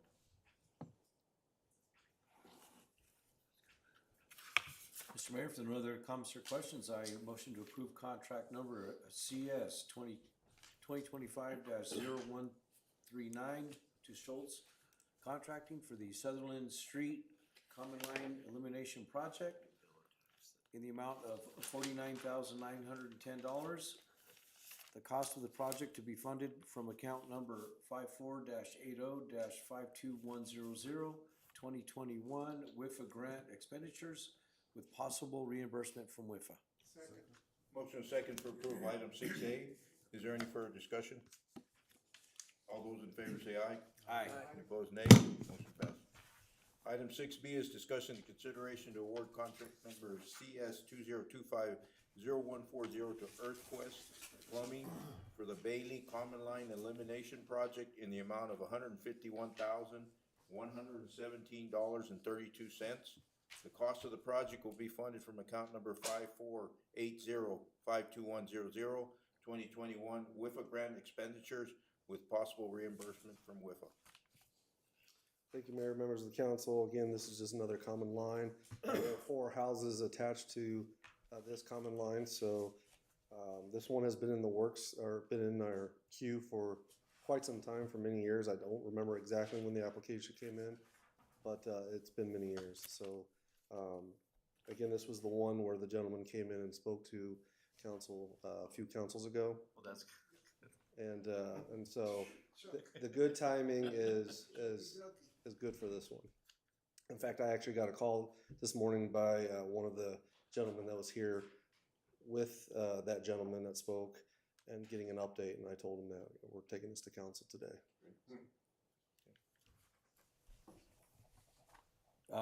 Mr. Mayor, if there's no other comments or questions, I think we've kind of hashed these ones out. And I'd like to make a motion to approve this line item 6B as read. Second. Motion second for approval of item 6B. Any further discussion? All those in favor say aye. Aye. Opposed, nay. Motion passed. Item 6D is discussion and consideration to award contract number CS 2025-0141 to EarthQuest Plumbing for the Hackney Avenue Common Line Elimination Project in the amount of $44,716.17. The cost of the project will be funded from account number 5480-52100 2021 WIFA grant expenditures with possible reimbursement from WIFA. Thank you, Mayor and members of the council.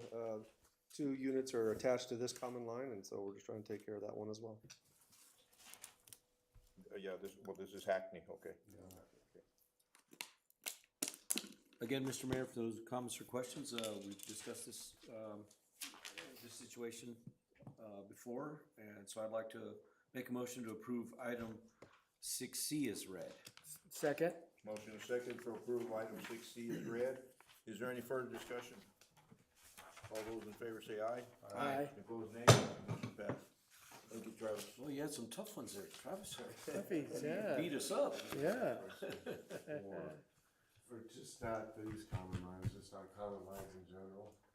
You and I went up on G Hill about 10 years ago. I was just wondering where we're at on that. You know what I'm talking about, John? Dale's property and,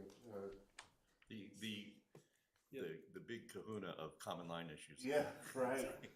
Yeah, so that, just like I mentioned earlier, that's one of the, probably when we look at a significant amount of funding because of the layout, you know, the property coming off the hill, that definitely has to be designed. So that's, I mean, that is still on our queue of list of, you know, when we have topics. But that is the significance of it coming out the backside of the mountain. And we've done some repair work when we had those issues then.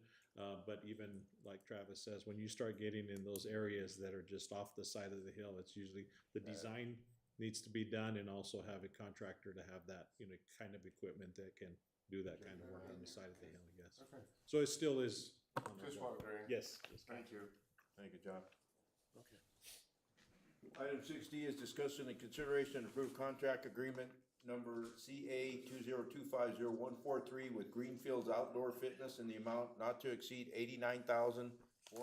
$89,451.20 using cooperative language in JOC number 010721 through the city's membership with Sourcewell to purchase and install outdoor fitness equipment at the skate park complex.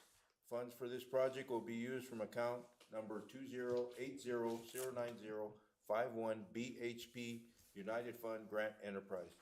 Travis. Thank you, Mayor, members of the council. As you may recall, BHP and the United Fund of Globe Miami partnered to make this happen, and a portion of the funds that were awarded to the city has been dedicated to the purchasing and installation of outdoor adult fitness equipment. And so we have a quote of the $89,000 that you see, and we're just ready to purchase that at this time. Going through Sourcewell allowed us to not go through the bid, and we actually saved 7% based on the membership that we have with them. Is this the same equipment that we saw in our strategic action plan? I believe so, yes. And we'll be soon going for a contract to get the concrete work done too, upcoming. Do we anticipate, I know, not a timeline? Vince, it was about timeline. I think April, mid-April, end of April is where we're looking. Yeah, we still got to get a contract with to get the concrete work done, which I'm planning on bringing hopefully next council. And then once we get that in, then we can put the equipment on. Gotcha. Mike? Question, Travis and Vince, is this gonna involve upgrading the skate park too? Cause wasn't that a project we were talking about? That's a separate project. That's with the CDBG. Oh, okay, But Yeah. yeah, there'd be other work going on in the skate park as well. okay. Ready. This might be a little off topic, but it's still at the community center. And I did want to mention, I failed to, but I had a constituent call me, I don't know, 10:30, 11 o'clock at night one time and said, hey, who's responsible for putting up those basketball nets? And I thought, oh my gosh, I'm gonna hear this right now. Well, anyway, they were super excited. The backboards and the nets were all up, and I did want to mention it to in public that, you know, we did have some people that were really appreciative of the upgrades that were going on up there. So I was ready to get an earful, but it was pleasant that it was a nice gesture from a constituent. So Good. anyway, I want to thank you for that. I just want to mention that the water and wastewater teams played Put it against each together? other and Tag team it, did you? Is that why the backboard was upside down? Anyway, thank you. Yes. So Mayor and Council, just to address that, yeah, Uriel President Public Works team worked on the backboards. That was a CIP request that had been approved this past budget. So they wanted to get that done. So they, I don't know how many baskets they actually made from what I heard, but to Councilman Pastor's comment too. So you're actually gonna have the 3 projects. You're gonna have the adult fitness equipment going in that area. And then we have the CDBG funding that's coming right across the hill, across the property there. And last but not least, the sidewalk project is actually coming all the way up in the hill and doing the sidewalk and tying into that. So And that'll we're be gonna have a lot of movement that'll there. be ADA compliant Yes. also, right? Yes. Good deal. Is that gonna affect any of the parking, resolve any of the parking issues up there? I guess we shouldn't, it's a different subject, sorry. Open up a can. Yeah.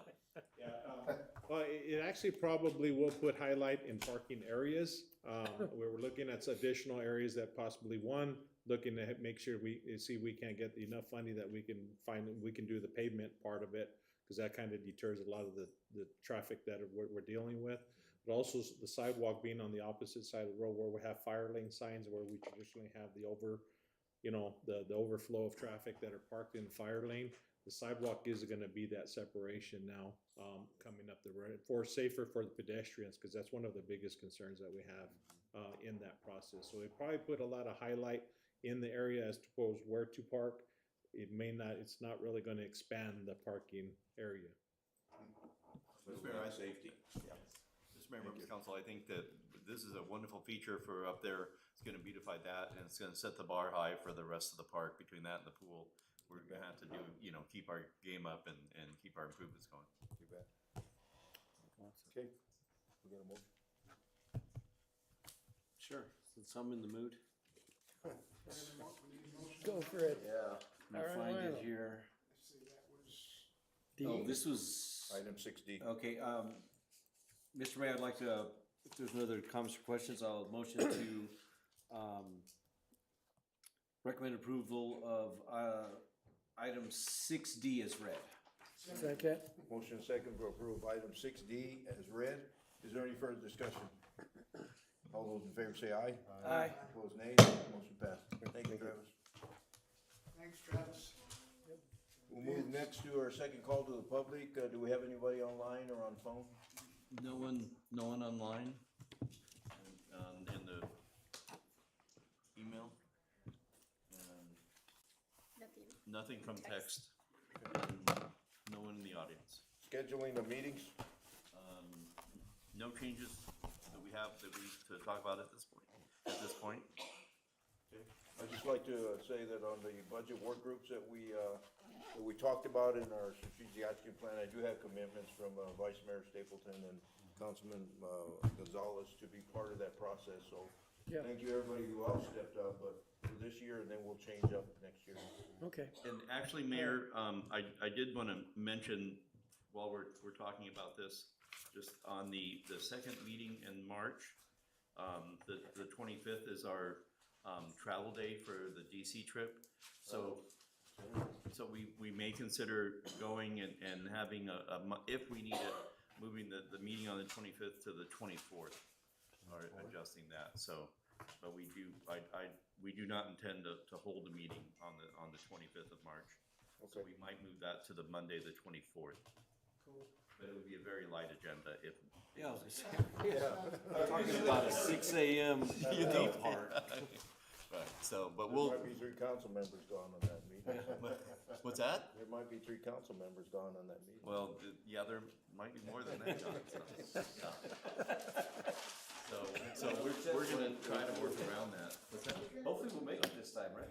Yeah. Keep your fingers crossed.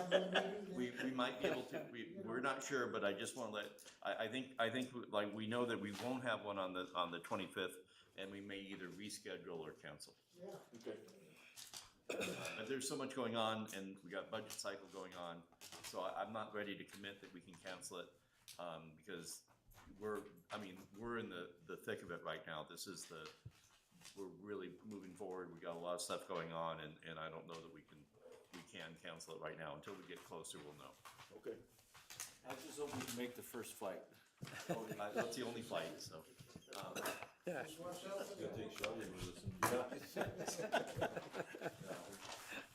Like a Rolling Stone concert, we can get there the morning before, overnight, and just camp out. Yeah, yeah. Okay, future agenda items? We covered the one issue that, Okay. that the, Councilman Pastor had. Okay. Motion to go into executive session? Motion. Second. Motion second to go into E-session. All those in favor say aye. Aye. Mr. Mayor, there'll be no additional action when we return from E-session.